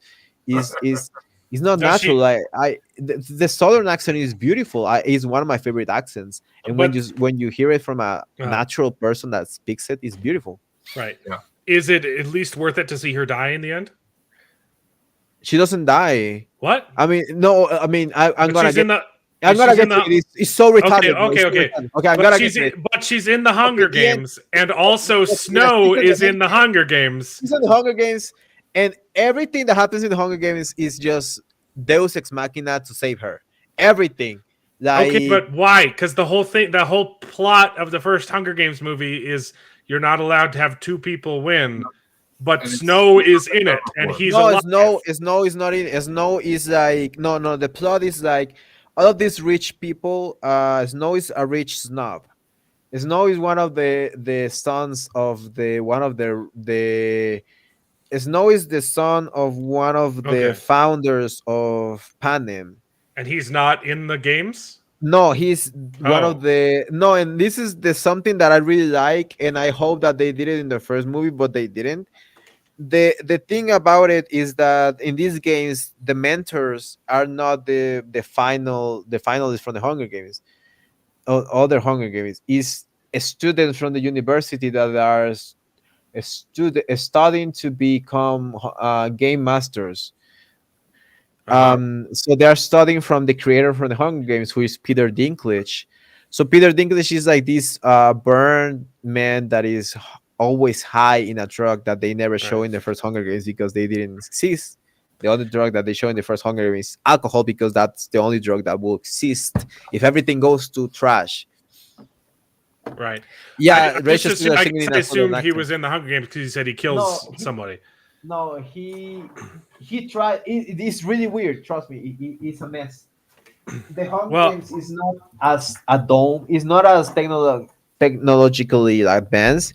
Yeah. There's this Hunger Games is in like a zoo, It's literally a zoo of people, and they show them in like cages, which is really funny because they show the black people in cages, and they show like someone trying to give like a Problematic. banana to the black person, and well, not a banana but a sandwich, and I was like, just switch the sandwich for a banana, and I'm like, bro, this is really weird. It is really weird that you make it like that. Yeah. Well, if you want to Because know about all the bad people is white. All the bad people are white. Yeah. The only bad course. person that is white is Viola Davis, but because she's the boss ass bitch. but she always plays a bad person. You know? Yeah, I but mean, she's the she was boss in ass she was in woman, so the Woman King. yeah, she's like the So- black slaver. So it doesn't matter because she's That black, was a so she joke. can do She's it. the hero. She's the hero in the Woman King, but she was literally in real She's life. the villain. Yeah, she's She the was villain. playing a Exactly. very bad person. Yeah. So yeah, But if you want to know the supposedly- numbers, though, Huh? the first week it made 44. The Marvels made 46. Oh yeah, and Ouch. the finale of the movie, just so you don't have to watch it. The Down syndrome girl, they bring the snakes. They bring the snakes. That is like the experiment that Viola Davis is doing. Viola Davis is doing an experiment with snakes that they are smart snakes. They just call it like that. And they bring the snakes and they put them in the arena to kill them all for some reason. I don't know why they want to kill them all when the Hunger Games are supposed to have a winner. Mhm. But the Down syndrome girl, this is real in the movie, starts walking to the recipient with the snakes, and she's like basically saying something really, and I'm quoting, all right, and I'm sorry because I'm going to pretend to He was good in the help. Viola she was like, I quote.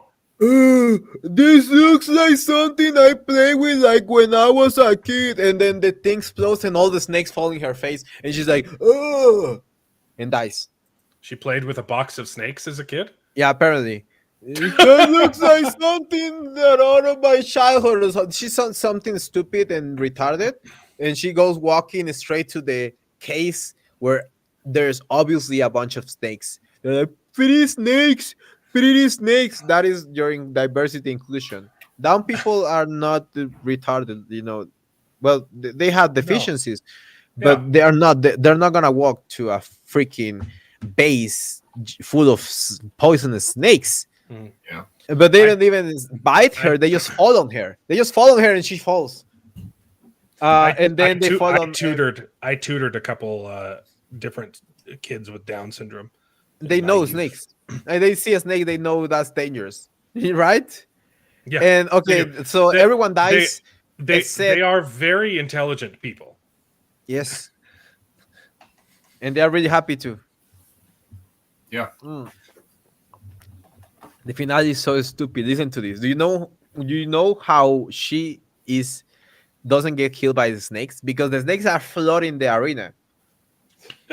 She starts singing to the snakes. Oh boy. She starts singing to the snakes. And the snakes are starting like, and she's like, "You're not gonna take my freedom. You're gonna take my freedom." And the snakes are crawling in her body, and they're just swarming, and they're like, and shit like that.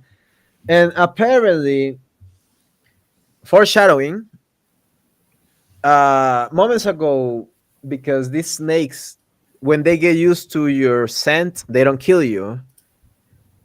So the way Right, 'cause that Snow cheated is that he introduced a piece of clothing from her into the snake's pit.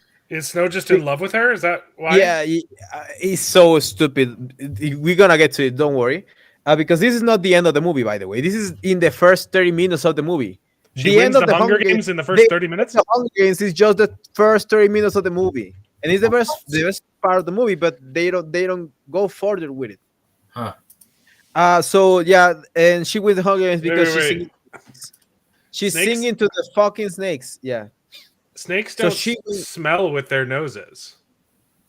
these are They smell with their tongue. gay snakes or something like frog gays. Like the gays are frog, but they They turn the gay. breathe. They have noses that they breathe through, but there's no smell receptors. You're in their right. noses. You're right. They don't smell. The only thing that they will smell are the pheromones from the other snakes. They recognize things with their Their they tongue. see with they have eyes in their nose, right? They see they have thermal vision, and that's how they detect, and also movement and things like that, right? I don't know about that, but I mean, they smell with their tongue. That's what I know. Yeah. That they smell with their tongue. That's why they are.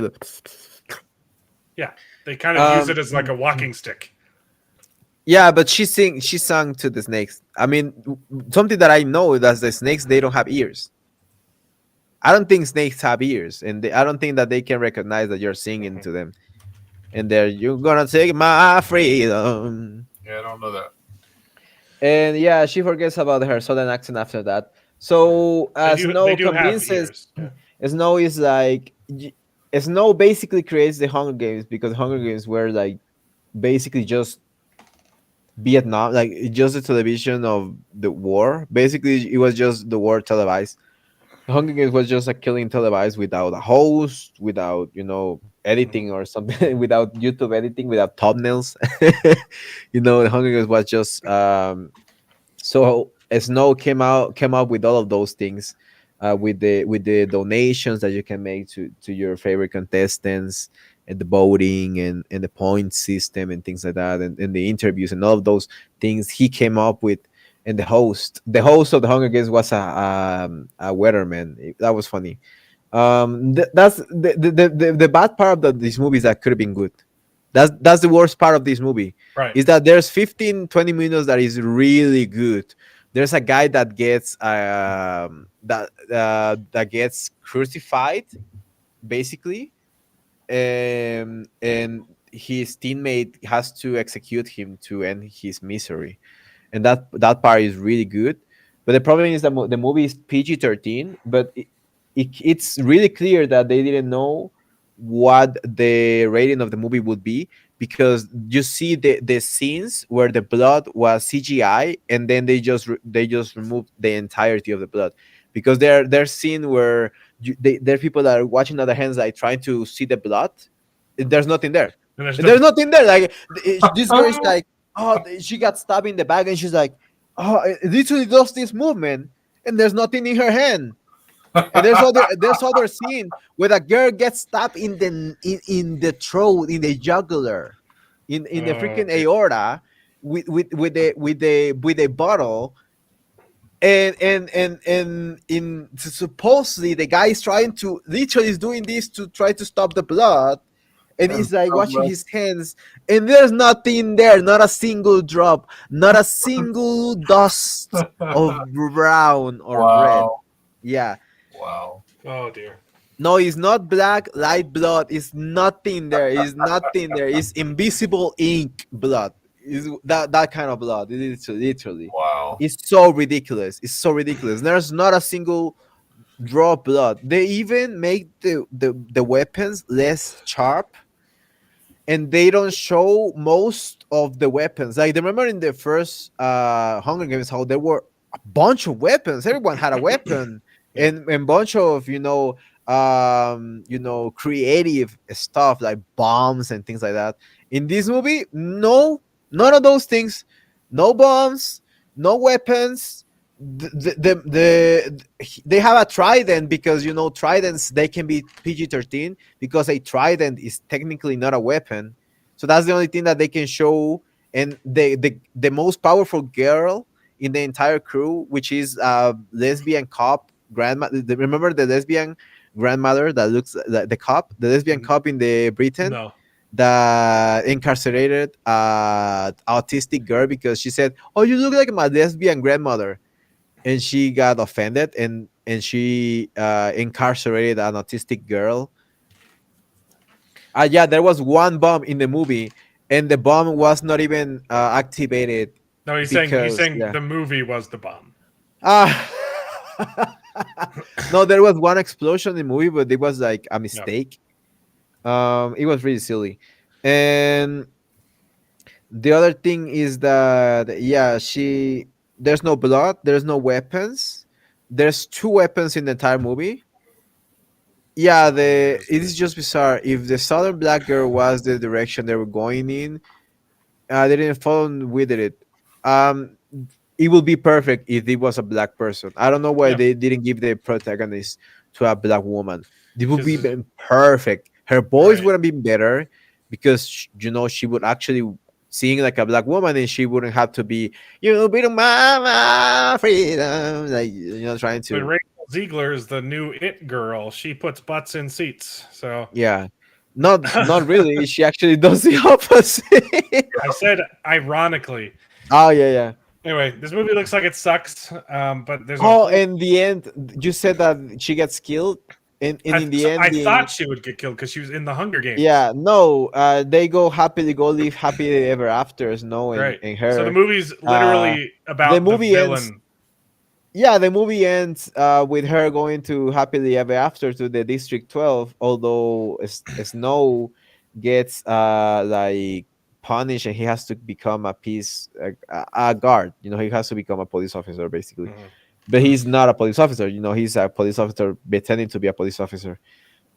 He's just there for the punani, for Rachel Zegler's punani, and Rachel Zegler is like, I want to run away and things like that. But they don't even have a bad life.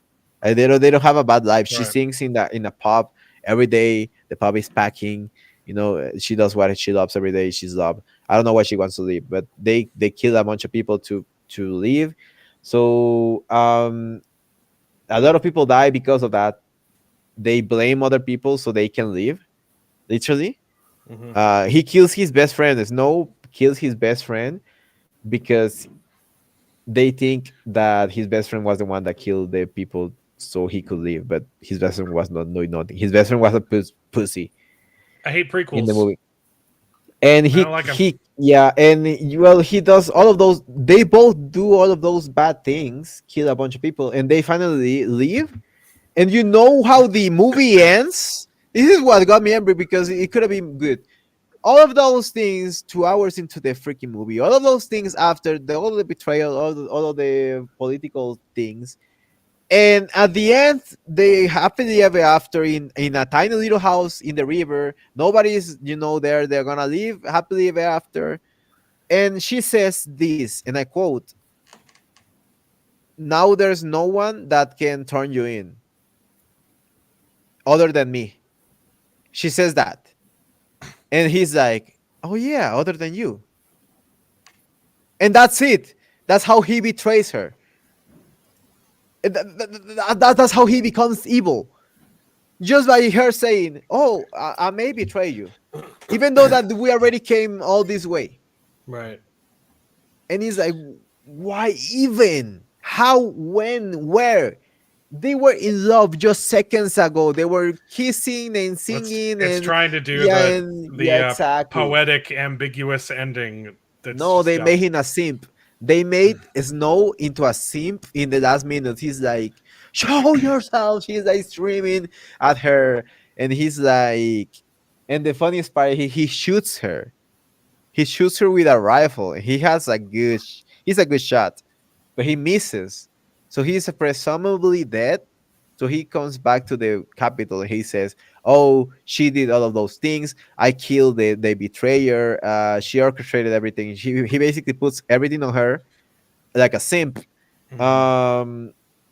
An incel, sorry. They made him an incel. Literally, Incel, the last right. scenes is just him is screaming and crying in the forest. You're saying, Because "Show yourself! You betrayed me! You betrayed me!" And he's like, "She didn't betray you.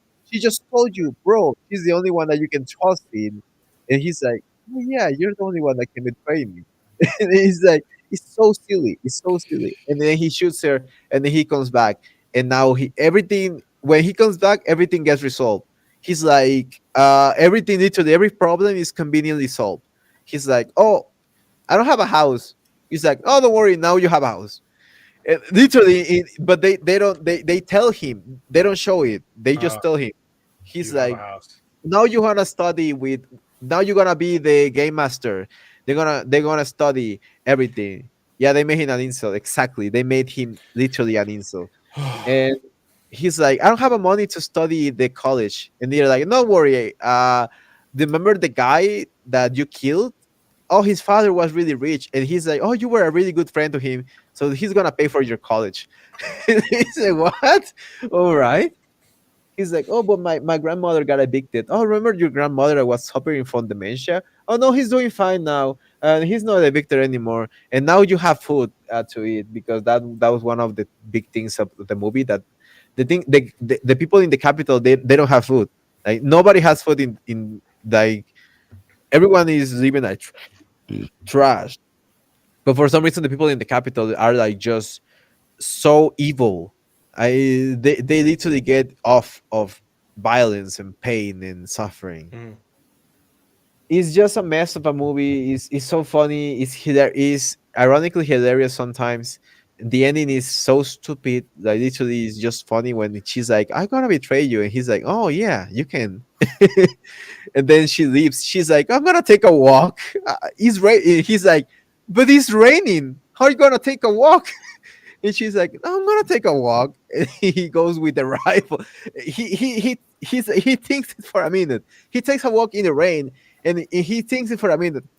Oh, maybe this girl is about to, betray me and leave me. I'm a simp. I'm an incel now. And then he goes after her with a rifle. It's so funny. Yeah. So now he's gonna be the leader, and they told everything gets resolved in the last minute, and it seemed that it could be two movies or even a TV show. But to be honest, I don't think they have much faith in this project. But I believe that it's gonna have a sequel. It's gonna have another project. Well, there aren't Because it any make- more books, but Hmm? there aren't any more books, but they could do some spin-off. I don't know. They're gonna do something because it makes money. It made money. I mean, Well, this one might not, but yeah, but it made money compared to the Marvels, right? They're gonna do its budget was 100,000, so it doesn't need Yeah. to make as much. Exactly. They're gonna compare it to the 100 million. Marvels.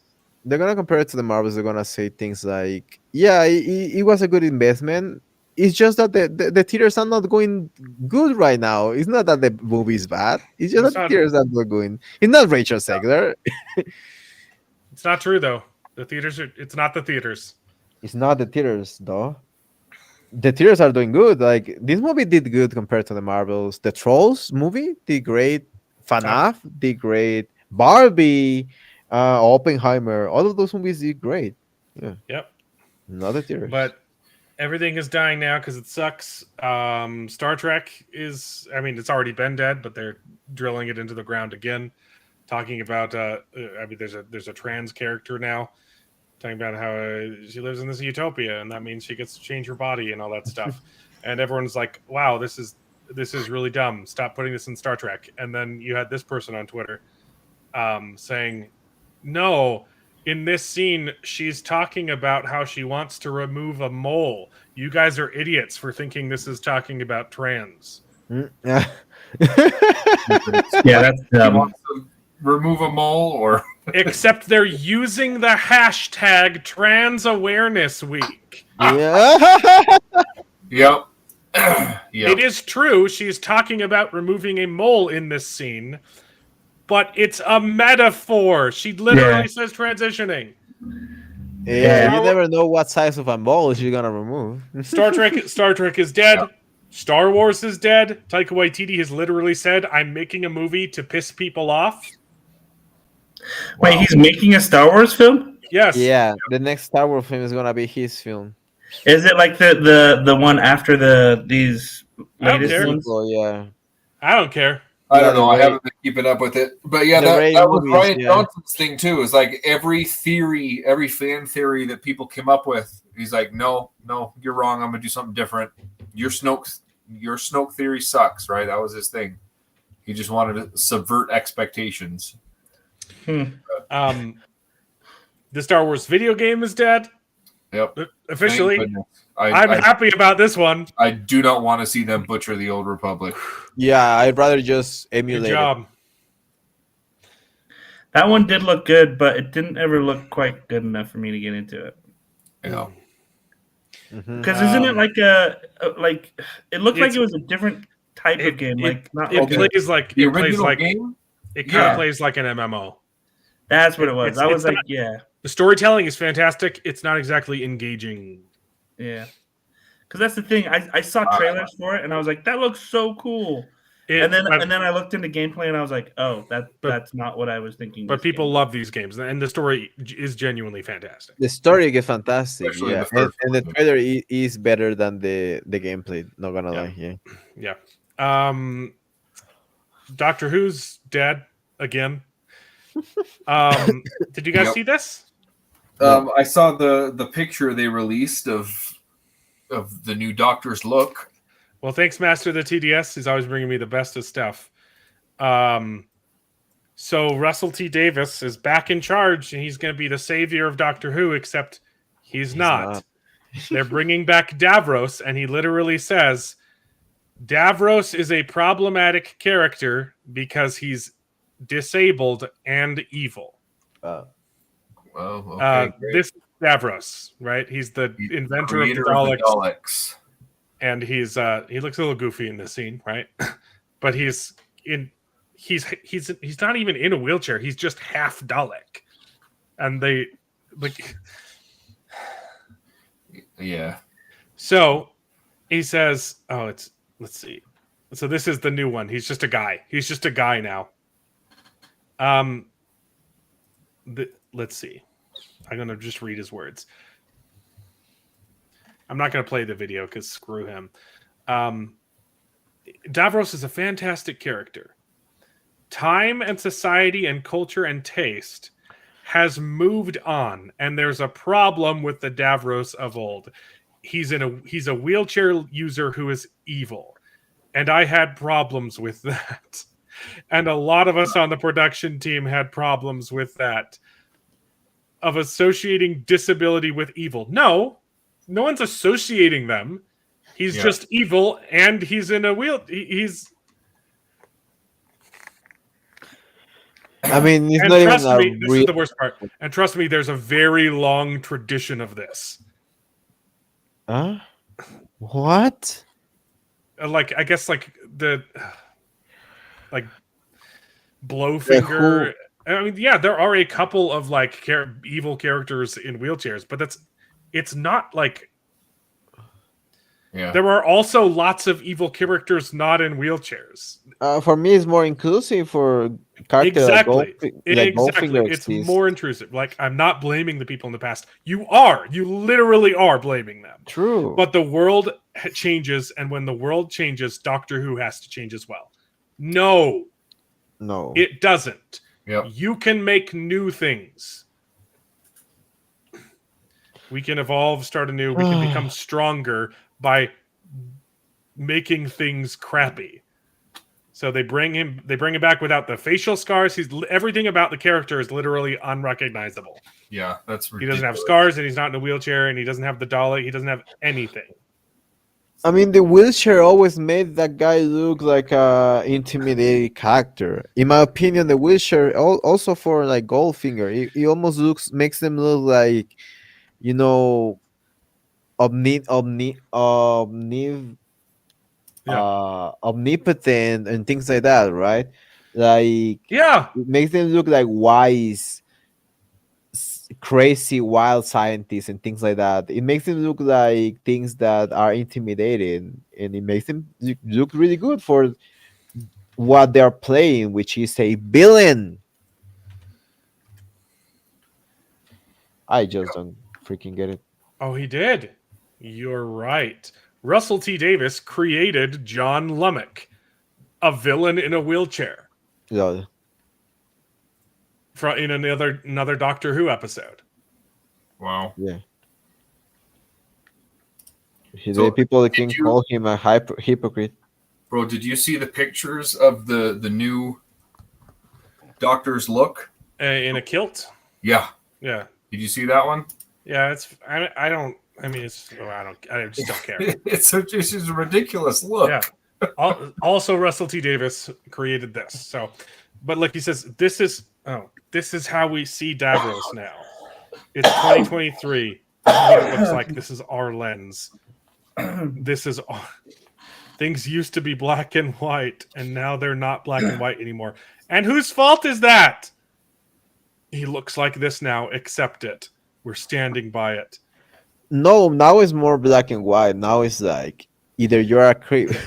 I cannot say the word. If you're a cripple or not, right? What are they thinking about? Nobody even cared. Nobody even noticed. Nobody even knew that guy was in a wheelchair. Able-bodied people speaking for people in wheelchairs. That's ableist. And then he responded to like people. Like Davros isn't a wheelchair user. He's partially mutated Khalid in a life support system halfway between Khalid and Dalek. I was perfectly fine seeing Davos pre-accident. I think a lot of fans have wanted to see this for some time, but to insist that it's for better representation of disabled people is utterly bizarre. If we're going to pretend, as you suggest, Davos was never in the chair, or he just got better, that undermines one of the greatest Doctor Who villains ever created. And his response is tough. Poor baby. To someone saying, hey, are you going to fix the Cybermen too? I literally, I remember I watched the episode about Davros where it talks about him and like his origin story. And after that, I was like, that's my name now on all of my streaming stuff is Davros. Yeah. Because it's such a good story. Yeah.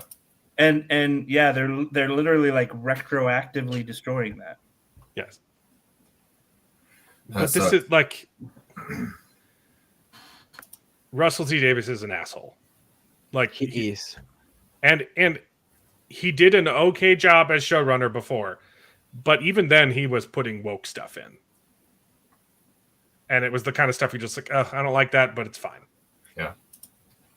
He directed some of my favorite episodes of Doctor Who, but Stephen Moffat was a better showrunner. Yeah. This is the one. Yeah, this is the new Doctor Who. Yeah. Wait.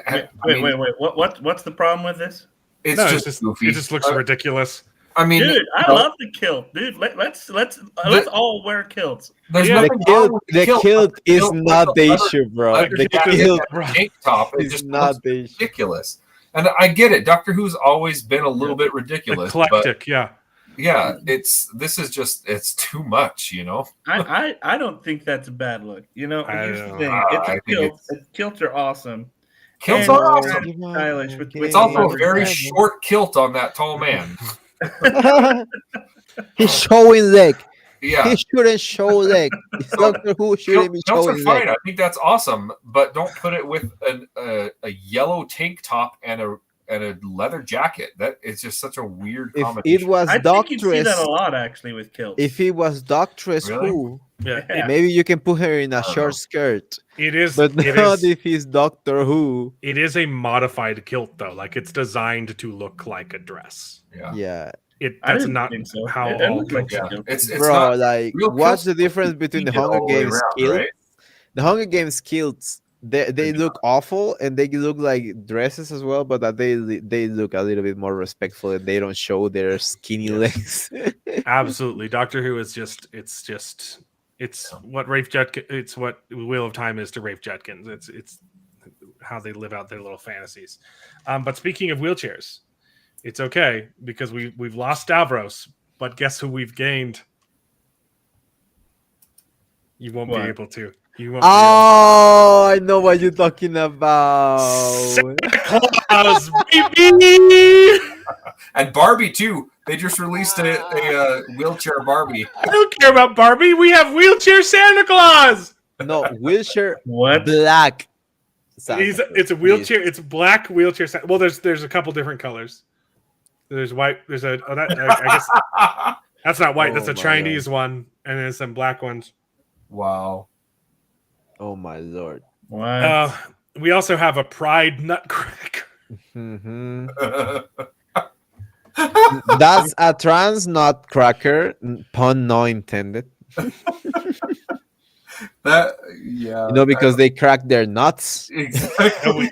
we got it. I just wanted to say it though.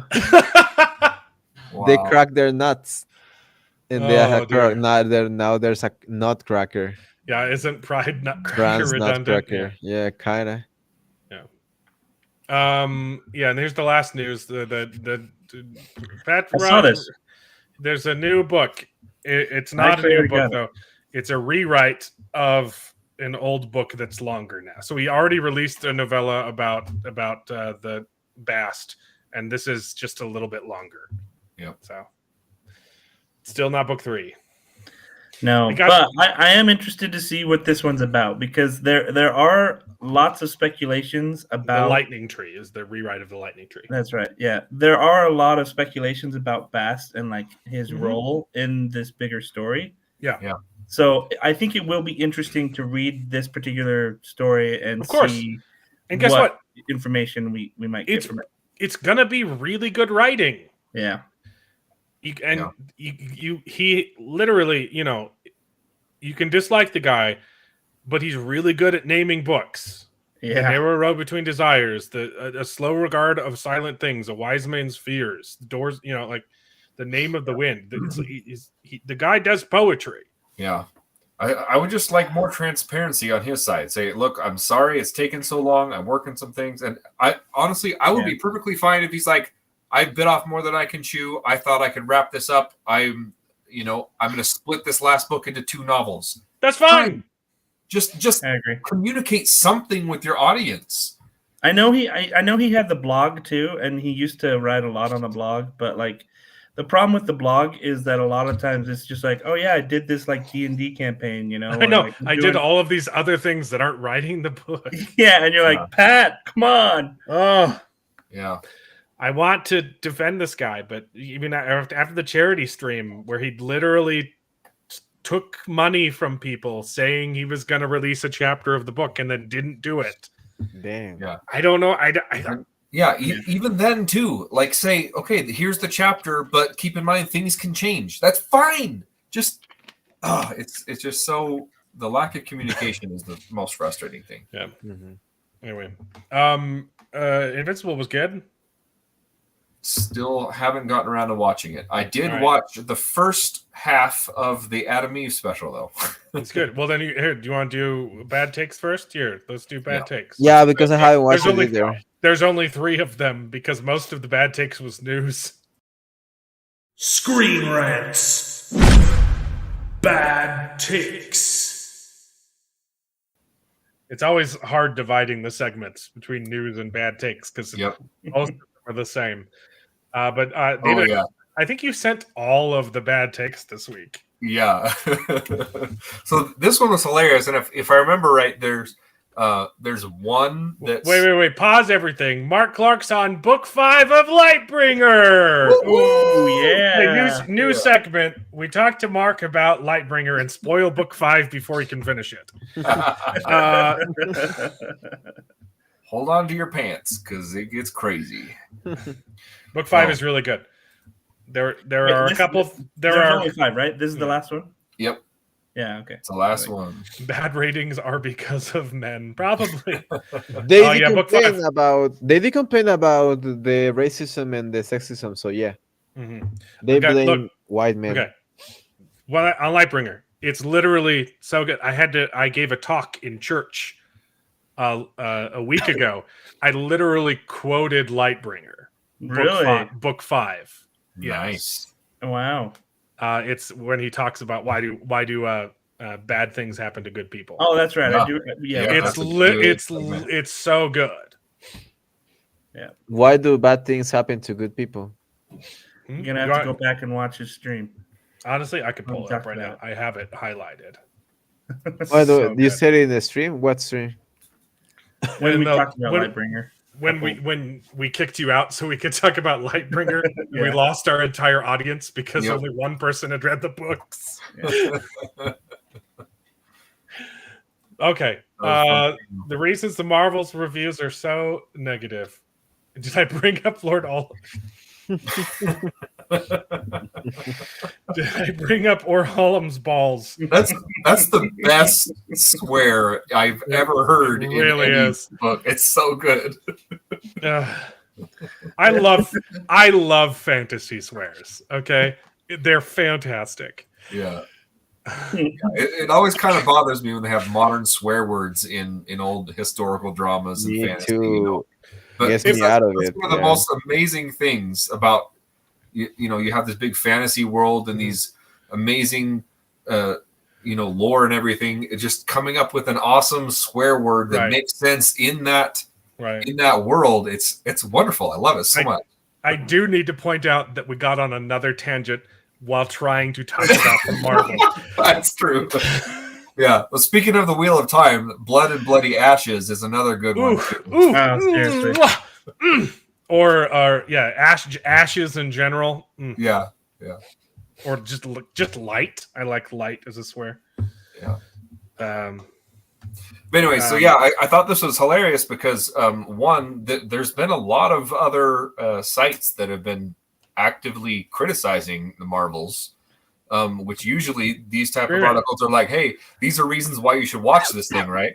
But this was kind of making excuses for it and saying these are the reasons why it's not doing so well in the theaters. You know, if you didn't know, the Screenrant is now celebrating 20 years of lying to people.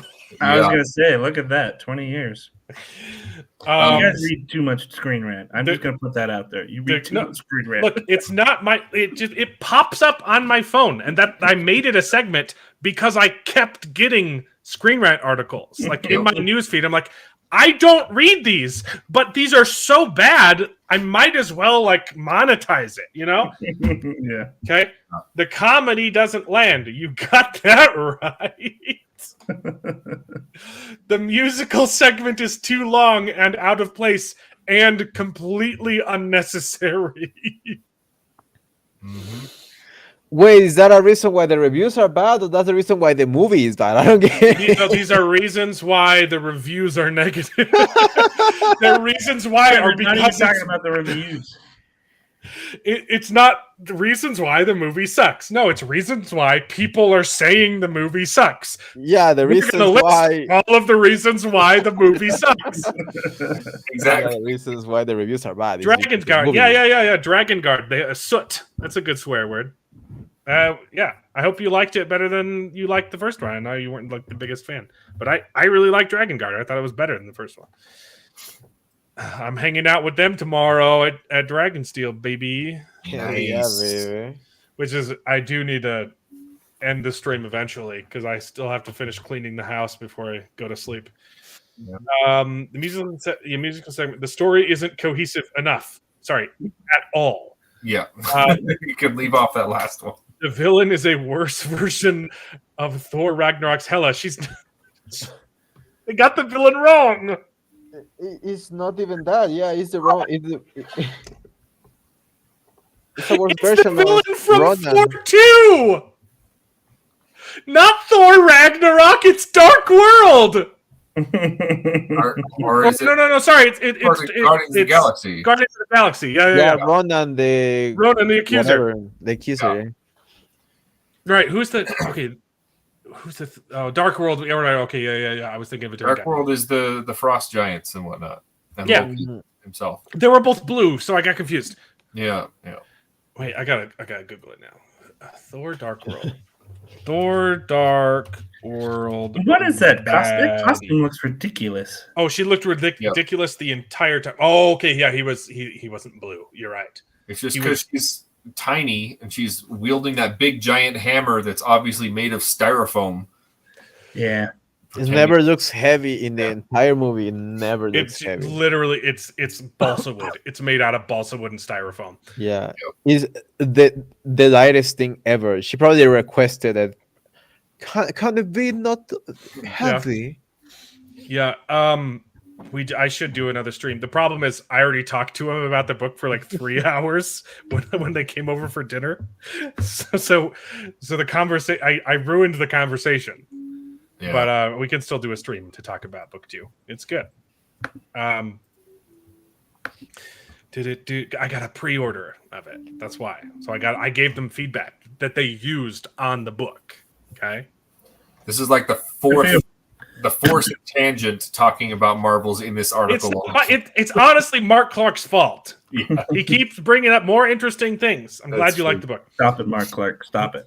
The dialogue has too much technical jargon. It's really not though. It's just it's mumbo jumbo and makes no sense. They don't explain anything. The audience needs to have done homework. Yeah, they do. Not really. It doesn't really matter because they show you. The quantum ban is a MacGuffin. Yes, that is a thing that movies have. Carol Danvers is too strong selectively. They have scenes where she's blowing through spaceships with her fist and then struggles to take down guess what?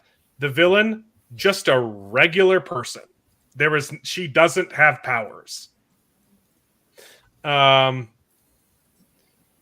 then Marvel fatigue has set in. No, bad movie fatigue has set in. Yep. Which, because all of Marvel movies are bad movies, yes, Marvel fatigue. None of the personalities are enough to carry a movie. Yeah, except, honestly, Kamala Khan was great. Yeah. Imal Belani, she's really cool. I don't think she carried the movie, but she was the only reason I didn't fall asleep. She's the only reason why to watch the movie, yeah. The only reason I didn't fall asleep. I thought this was hilarious because only 1 out of the 10 was actually making an excuse. The movie fatigue, right? Yeah. The other 9 are actively, pointing out why the movie was bad. And they can't even. They have to shift the title. They can't even put blame. Not why the movie was bad, but why reviews are bad. Disney needs more than. You know why? You know why? It's because they haven't seen it yet, so they're talking about the review. That's 100% why. I haven't been able to see it yet, but it's gonna be great, guys. It's gonna be great. Yes, it was a book in every sense of the word. I almost convinced them to use that on their next one, and I'm like, no, don't actually put that on your book.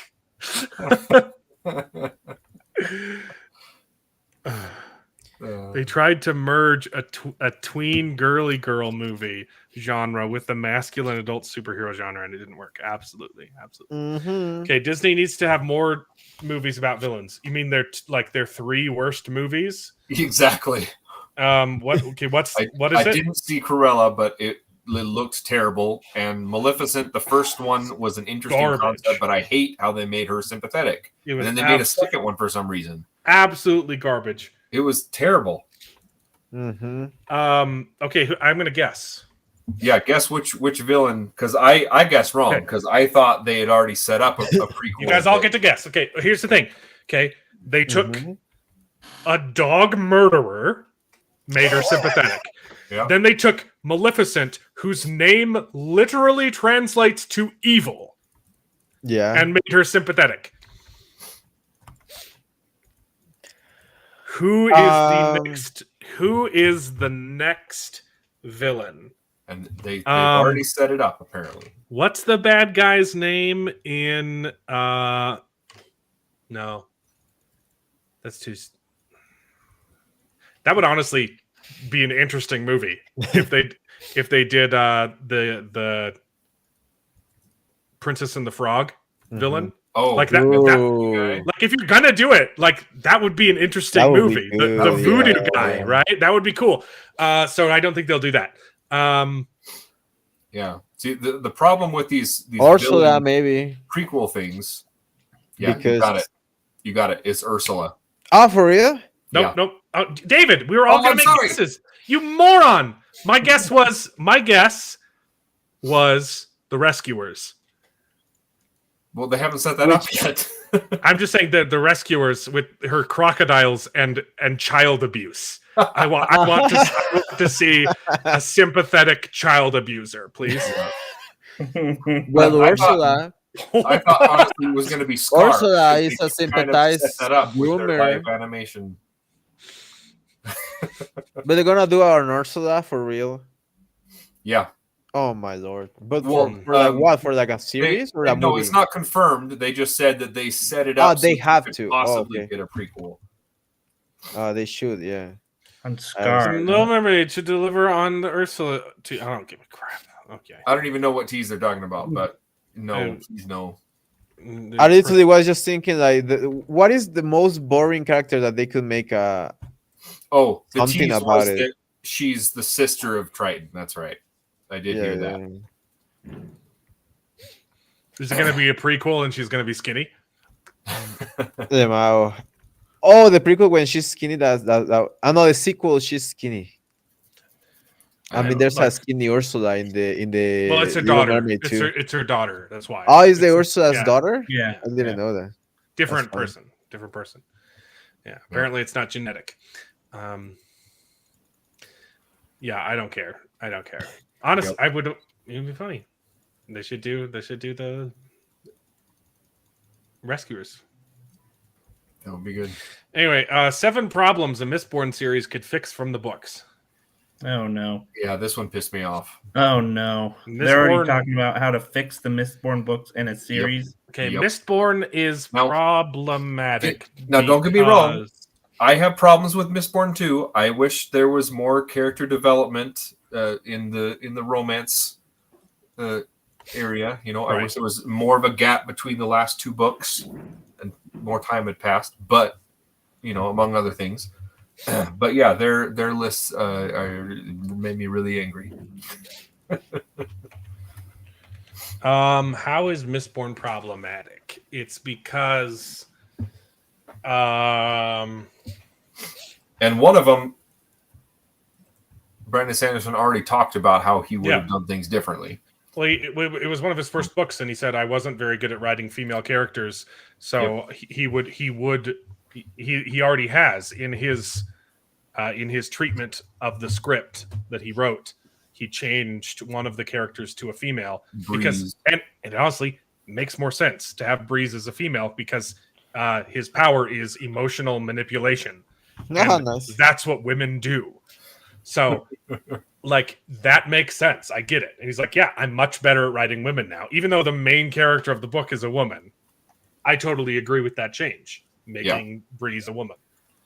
Yep, and that's one of their notes on there. But how is it problematic? The difference is, it's slavery. It's the I don't think that's on their list. It's not on their list. No, it's the Tensoon and Orsuer. What's the name of their race? The Shard Boys. The Mist Chandrian. Chandrian, yeah. No. Wait. No, that's Chandrian is the name of the wind. Oh, that's right. Yeah, name of the wind. Yeah, I was like, what is their? I just screwed up. It's not the Mist Wraiths. That's what they turn into. I just screwed up so bad. That was. I'm not a true nerd. The Chandrian. That was pretty hilarious. Kandra, right? Yeah, that's it. I'm going to Sanderson Con tomorrow. Oh, I'm embarrassed. Okay, that's pretty bad. It needs more female characters. The main character's female. It's fine, but sure, I agree with the Breeze. Okay. Vin falls into the not like other girls trope. Okay, but she's not like other girls. Yep. Why is that bad? Exactly. She's cool. She cuts the male characters way more slack. It's bad because she's nice to men? Yeah, I was like, what? How is that the same as not like other girls? What does that even mean? Yeah. But if it was the other way though, if she was, very feminine and everything, they would complain about that too. Yeah, she's a tomboy. But that's not allowed in today's culture anymore. Oh, they want her to transition? Probably. Oh no. No, they want her to be non-binary. Yeah. Got it. Okay, that makes sense. A show. Latinx. Sure. The romance could use more work. Yeah.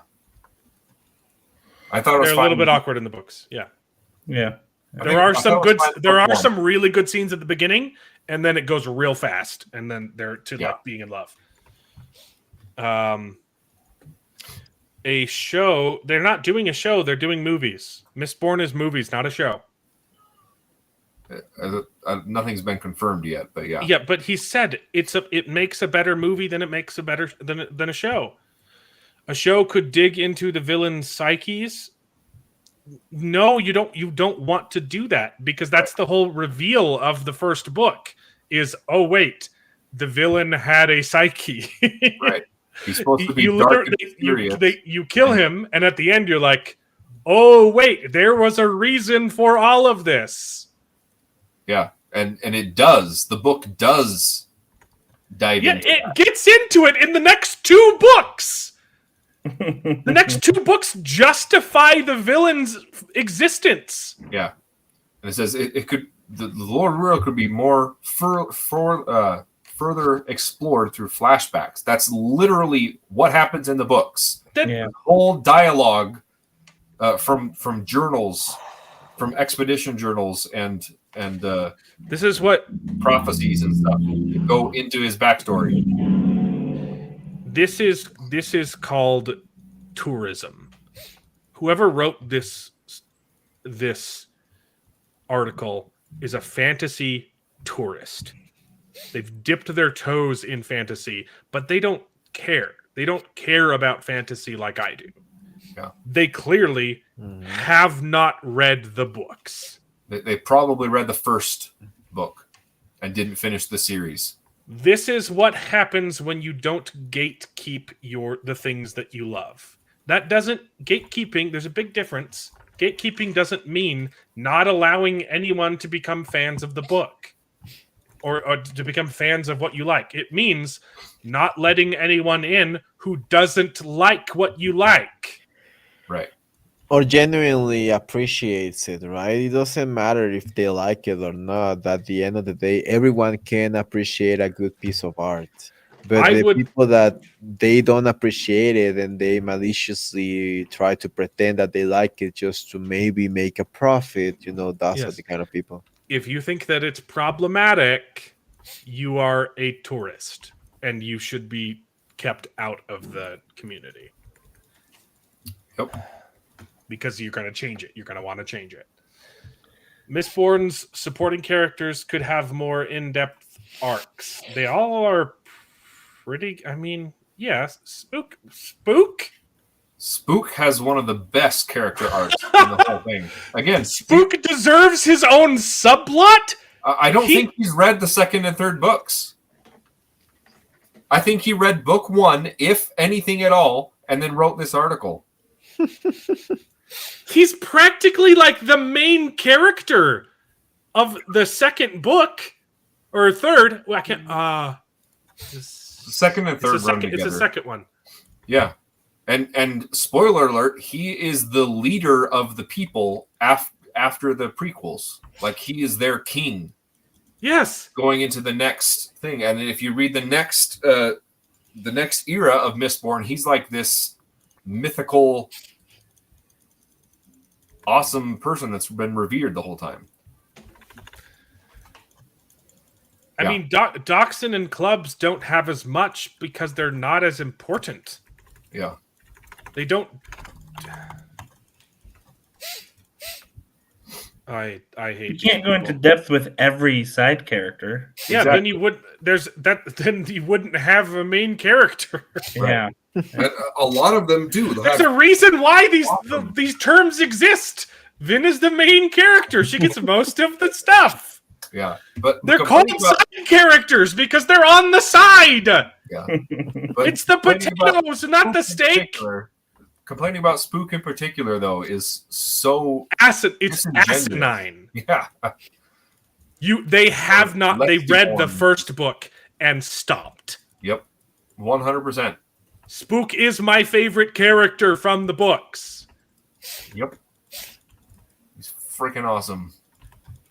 Gosh, a TV show. Again, it's like they haven't even listened to Sanderson saying it's going to be movies, not a TV show. They really, really want it to be a TV show. But this point... I agree. Stormlight needs to be a TV show. A TV show could keep Kelsier around. Spoiler alert: Kelsier dies, and it's freaking awesome because like he is held up on this pedestal as this awesome guy who's gonna come up with this whole plan to take down the Lord Ruler, and he freaking dies in the end. But because of his death, he inspires the other people to carry on and go through with their plan, and it's freaking beautiful.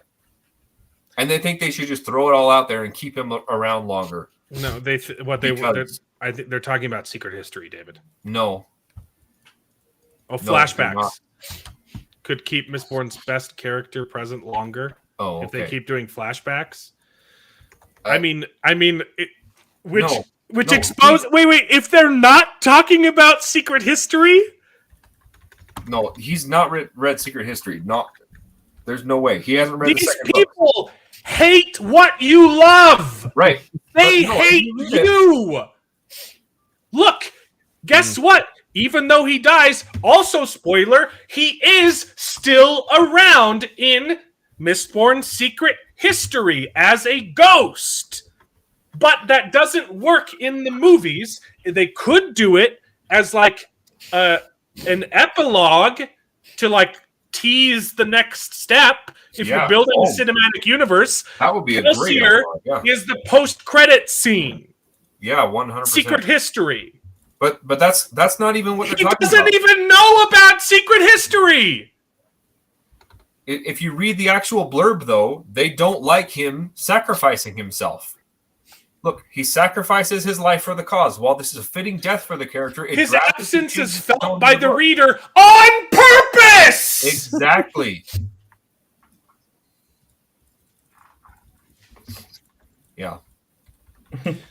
It made me so mad. What was number one? I didn't see number one. I needed to see the name of this person. Yeah. A Mistborn show could explain ruin and preservation more clearly. That's a good point. I disagree. But go on. I don't think it needs to happen, but it could just be a little blurb, in the very beginning of. I think for the extent that you need to know about them, they're explained just fine in the books. Well, I think going into more detail before you've established a cinematic universe will do more harm than good. Perhaps, yeah. Well, especially if they try and do kind of like what they did with Wheel of Time, right? Where they're like, Moraine needs more history, right? Like you need to know more about the Aes Sedai and more about the. It's like that didn't help the story at all. Yeah, exactly. No, it would make sense, I think, like right before the show to have an opener like before the Lord of the Rings opening, and saying, millennia ago there was a god, and Alcium was shattered, and he was shattered, and the 13 shards and 13 planets, and one shard to rule them all. But you won't hear about that. You won't hear about that shard until we get into the Stormlight archive. Yeah. But yeah, this article pissed me off, especially the one about Kelsier and the one about the other one I forgot about. Yeah, that was pretty bad.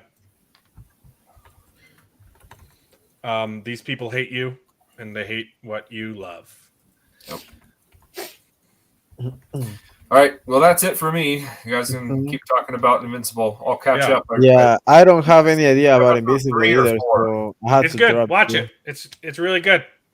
Yeah, it's kind of weird. They had a lot of sex in it. Is he still dating? Is he dating Adam Eve, or is he not dating Adam Eve? No, he's dating the black girl. I don't like it. I don't want to watch it. Yeah. I want him to date Adam Eve. She's actually a better character in season 2. She is. Yeah, because everyone was complaining she's- about her, so she's she had nice. to. Yeah.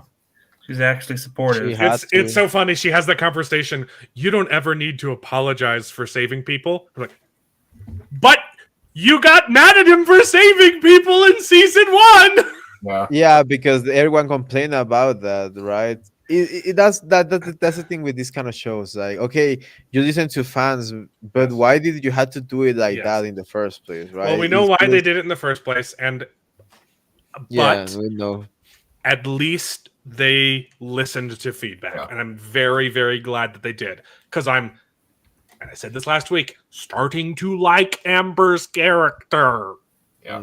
If you just erase everything from season 1, she's actually a good character in season 2. Yeah, and that's a nice change of pace too, because most of the time lately, Yes. when people criticize these things, they double down and make the problem even worse. Yeah. So, I feel compelled to support the show because they listened. So Yeah, I don't know. I fell in love with Adam Eve, so if I don't see no Adam Eve action, well, I don't want to listen to it. they end up together in the comics. So Nice, thank God. All right, I'm gonna keep watching it. See you guys in the next one. yeah. It's them redheads, bro. I gotta cheer for the redheads. I feel you. Yeah, bro. Like I hate that black chick, bro. I hate that girl. She's so annoying. She's so bad. And I don't care if they fix it. Like it's just pretending to be fixed. In my opinion, she's gonna come out and be evil as she was in the first season. It's just pretending. Yeah, just wait how the Just a breakup, see how snake. they handle that. All right. All right, get out of here. We'll talk real quick, and then I do need to end the stream because I got stuff to do. Buenas and I noches, gotta- primos. See you gotta guys. Have a good night. drive an hour in the morning. So. Bye. Buenas noches. Yeah, Invincible's good. It was. I kind of wish we were seeing more from the villain that they're supposedly setting up that we got to see in episode 1, and then have seen like one scene in 2. But I liked how they played with the title with Alan the alien, and I liked his story. The sexual content was a little bit uncomfortable, but they handled it well, and like, okay, look, you don't need to see this part, and then it's happening in the other part too. Like, oh, let's go to this guy who's not having sex. So it was kind of funny because they're like, it was tastefully done. Invincible, and hopefully they're done, and then they're like, oh no, they're not done. Okay, well, if you're gonna put sex in stuff, this is a much better way of doing it. Yeah, it was. Yeah, it was good. And they do have sex in the comic, Amber and Invincible. So it's canon. It was, and the ending was good. Where literally you're like, oh, okay, like what's? I mean, obviously the alien that's taking him away, like there's something shady going on. But like, right. ending up meeting his dad at the end, I was like, okay, it's interesting. Yeah. I was like. There's this guy's so shady. Like I can't believe you're just jumping on a ship. Yeah. But it's good. Except for I just realized I didn't actually see if there was a post-credit scene because they had one last episode. They don't always though. Yeah. So, but I didn't even check. That's the thing. I was like, I think the Omni-Man stuff was the post-credit scene. I think they did like a really quick, like they started the credits and then went into. Oh, I did. Well, I did see that after Alan, they had credits. Yeah, so I think that's why there's no post-credit scene because half of the episode is post-credits. Okay, which is funny. Yeah, I don't know if Alan is dead, but well, it looked like they killed him though. Yeah, it does. It did look like it. It was a little predictable about who it was, but it's fine. It's fine. It's good stuff. It's good stuff. Yeah, can't complain. What was the other thing they set up? Well, you got to see a whole lot more of stuff from the other heroes, the members of the Super League. I can't remember what it's called. Yeah, well, and then you also got some of the stuff from, her mom, his mom. Oh yeah, the stuff with her was actually really good. Oh, right, and no, I was thinking of episode 2. I just didn't like how it ended in this episode with the guy saying it won't be a safe space if you're there. And I'm like, oh, screw safe spaces. Life isn't safe. Yeah. but it's played off like he's clearly in the wrong, so it's fine. Yeah. Yeah. And I mean, in that whole thing, it's like, okay, I mean, it would be hard. Well, and obviously, like, is she gonna keep going? I mean, it seemed like that woman that was in charge of it was pretty like they're kind of pushing her, as being someone important that like just knows a lot about her. And so I kind of feel like they're gonna involve her some way. And maybe she will just keep going to the sessions, or I don't know, but yeah. But it seems like there's a little bit more to that story. Yeah. It's all interesting stuff. None of it has blown me away quite like season 1 yet, but it's keeping me around. Yeah, I mean, it definitely got a little violent again with when they tore Alan apart, basically. But that was pretty great. That was pretty great. So that's the thing. Like you're like, oh shoot, yeah, like these guys are not safe. Right. So it is strange to me that they're pinning their hopes of defeating an entire planet of Viltrumites on one half Viltrumite. You're like, he's just gonna fight all of them by himself? I don't get it. Yeah, exactly. Yeah, I thought that too. I mean, he didn't even beat his dad. No, he didn't. He changed his dad's mind. Yeah. That's what he did. And maybe that's where they're going to go, is that he's going to influence how they think. Yeah. And they're not going to want to invade anymore. Yeah. I think we only get 4 episodes. Oh, because aren't they doing like half a season now and then half a season later? Or was that? Yeah, I think the next episode is the last one we get. That's lame. It'll be early 2024. Really, it's either 4 or 5 episodes.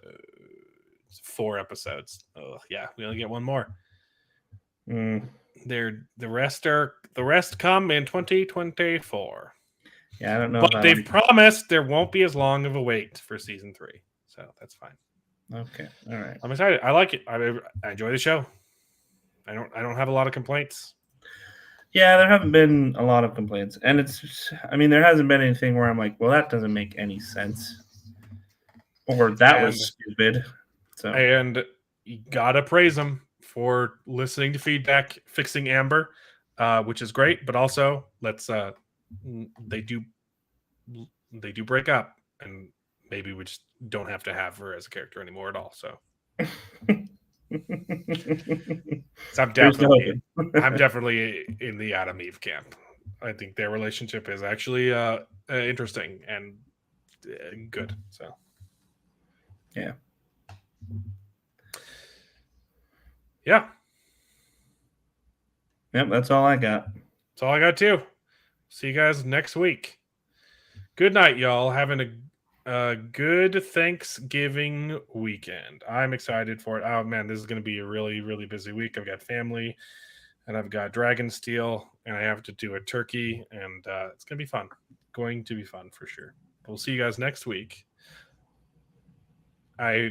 It's probable I won't have a video next week, but I'm going to try and get one out. I'll try and do a quick one. But as you can see, I've been like upping the quality of my videos, which is why they've been coming out less frequently. That's putting more work into them, and they're getting traction. That's great to hear. I keep forgetting I wanted to bring up some bad comments that I've gotten on the Brandon Sanderson video and on the If You Give the Left a Cookie. Oh boy. We can do that next week. I've gotten some bad comments.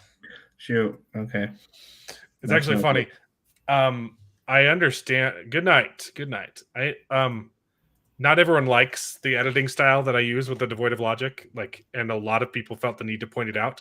Why do you have to do so many, cutaway clips? And my response is, look, I understand if it's not for you. It's also, if I didn't use them, the video wouldn't be mine. I had several people. Is there a video without all these clips? I'm like, yes, Brandon Sanderson's video. You can watch it. It's an hour and a half long. If I could just upload that, and it would be stealing. Yeah. You have to make sure it's your content. But I get it. It's not. It is very TikTok, high paced. And there are a lot of edits. I could probably cut down on the frequency of the edits, but I break it down by point. Like, he makes a point, I comment on it. He makes a point, I comment on it. So that's it. Sometimes it's every 3 seconds. I let him speak longer than 3 seconds. Okay. Sometimes. Yeah. Sometimes you do. There was one comment that thought I was Brandon Sanderson. Really? Yeah. They're like, why do these edits keep interrupting you, Brandon? It's like they don't want you to. It's like they don't want you to speak. And I'm like, because it's not. Because I'm not Brandon Sanderson. I stole his video. That was a good video. Yeah. And it was really interesting to see Brandon's actual reaction to watching that, where literally half the time he's just like, I tried, guys. I'm sorry. That live stream was more entertaining than anything that Hollywood has made this year. Yeah. And the vindication and the catharsis of screw you, I'm right. And Brandon Sanderson agrees was and that he did it in front of the people he did it to. Yeah, I'm sure you were happy. If it was just him by himself, I would have loved it. But he was saying it to Matt Hatch and Daniel Green's face. I haven't seen a lot of stuff from Matt Hatch. Matt Hatch is the Dusty Wheel. He's in the books. Oh, okay. Yeah.